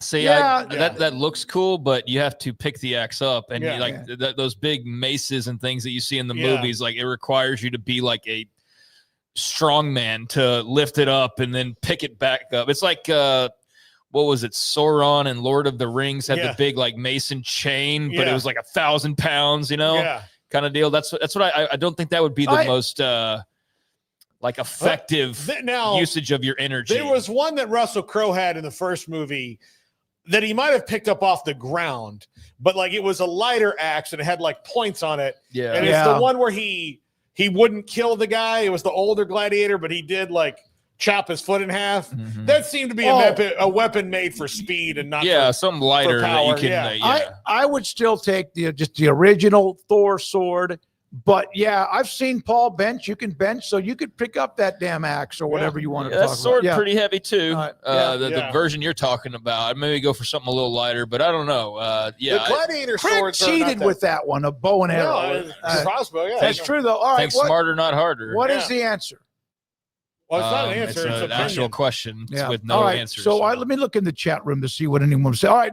Thank you, Paul. Yeah. We have spun. We've done top 5. I'm ahead of pace here. Now we get to quizzes. I like this. This is pretty good. I just can't read it. This quarterback launched a 70.5-yard Hail Mary against the Ravens in 2020. Longest pass ever recorded in an NFL game. That's why you hear about guys, they threw it 90 yards. I don't remember 2020. I don't know about y'all. That year is like not even in my memory, basically. Okay. Wait a minute. Is this who? Because Baker in 2020 was not a part of the Buccaneers. No, he is now. He is now. Yeah, because Brady was. He was a Brown back then. He was a Brown back then. I would think not Stafford. I would not think Mahomes. So I think you got two guys with guns. I think it's Aaron Rodgers. All right. I think it's Aaron Rodgers when he was with Green Bay, obviously. Yeah, because he threw. I remember that year he even Hail Marys. I'm going to say he has always thrown such a pretty, and he's got, okay. I would have thought, of course, Josh Allen or Justin Herbert, but they're not. All right. I'm going to say Baker Mayfield. He has an unbelievable arm. Okay, who are you going to say, Paul? We'll agree to disagree on that. I'm saying it's Aaron Rodgers. All right. Andrew. Oh, it was Baker Mayfield. There we go. I remember someone saying that when he came out of Oklahoma that he had the most powerful arm they'd seen. It's just unbelievably. All right, he's pretty good right now. He's playing great. All right, Mahomes. Pro Day bomb, 77 yards, Stafford, but Baker Mayfield. The answer, 20% got that right. Yeah, I truly, like, it's half joking. I don't remember most things from 2020. I really don't. I could not tell you anything about the NFL season in 2020. Like, I have no recollection of this whatsoever. We were there for the Super Bowl, and that's about all I remember about it, too. Yeah. Who won the Super Bowl that year? Tampa Bay.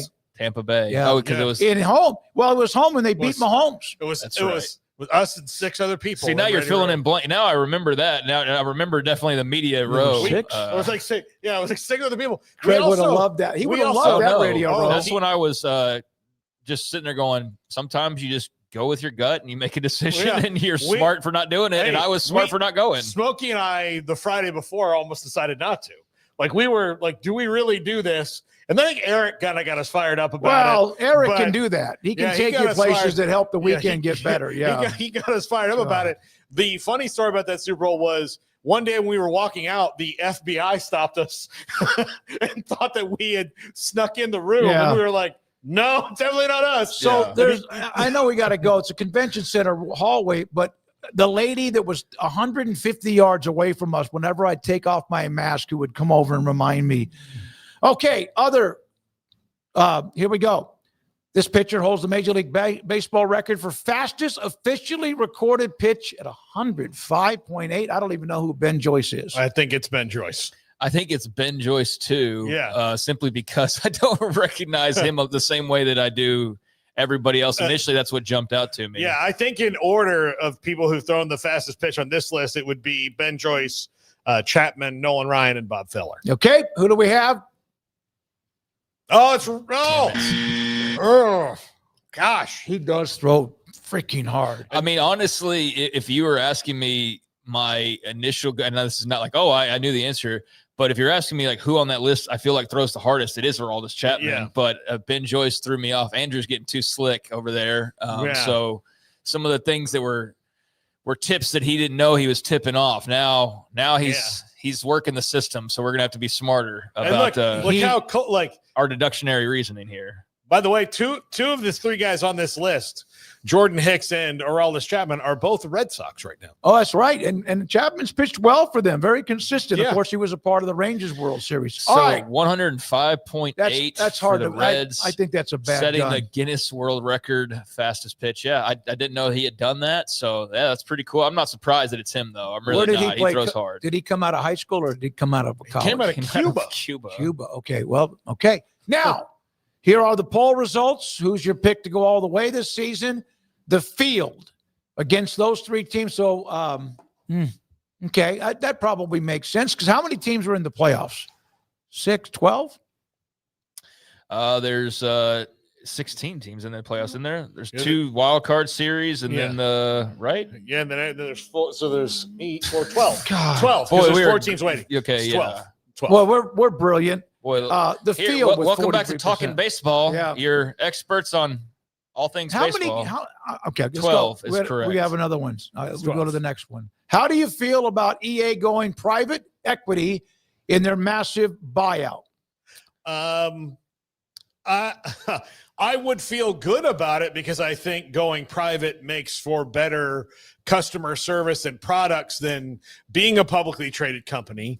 I do not, however, feel good about who is buying it, which is the Saudi PIF, Jared Kushner, and Larry Ellison, all of whom own too many things as it is. How Ellison owns what? Paramount, Everything. Skydance, Oracle, AI.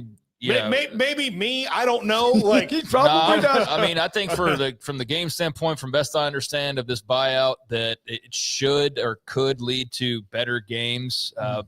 But I'm also just somebody who's very hesitant when like the same 5 people own 99% of things, and I feel like we're just speeding down that path at an alarming rate where Larry Ellison owns like half of everything now, and nothing. He's about to own TikTok. He's about to own TikTok. So like, That's I mean, right.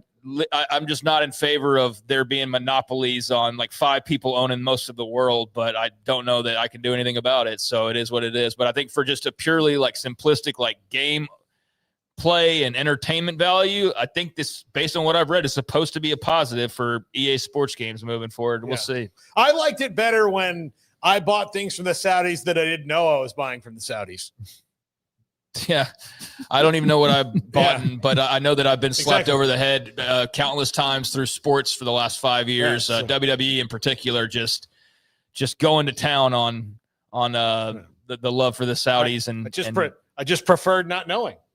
Yeah, I mean, there's that, but we'll see how it works out for EA. All right, thank you, Brandon Rowe and Garrett Ross. Thank you to Andrew Valade too, and also our great sponsors. Thanks to those of you who watch us when you do, where you do, whether it's YouTube or Twitter. And we appreciate all of your support and also your time. Big guest lineup tomorrow and rest of the week. I think Brando might be Thursday for those who like to know when he's on.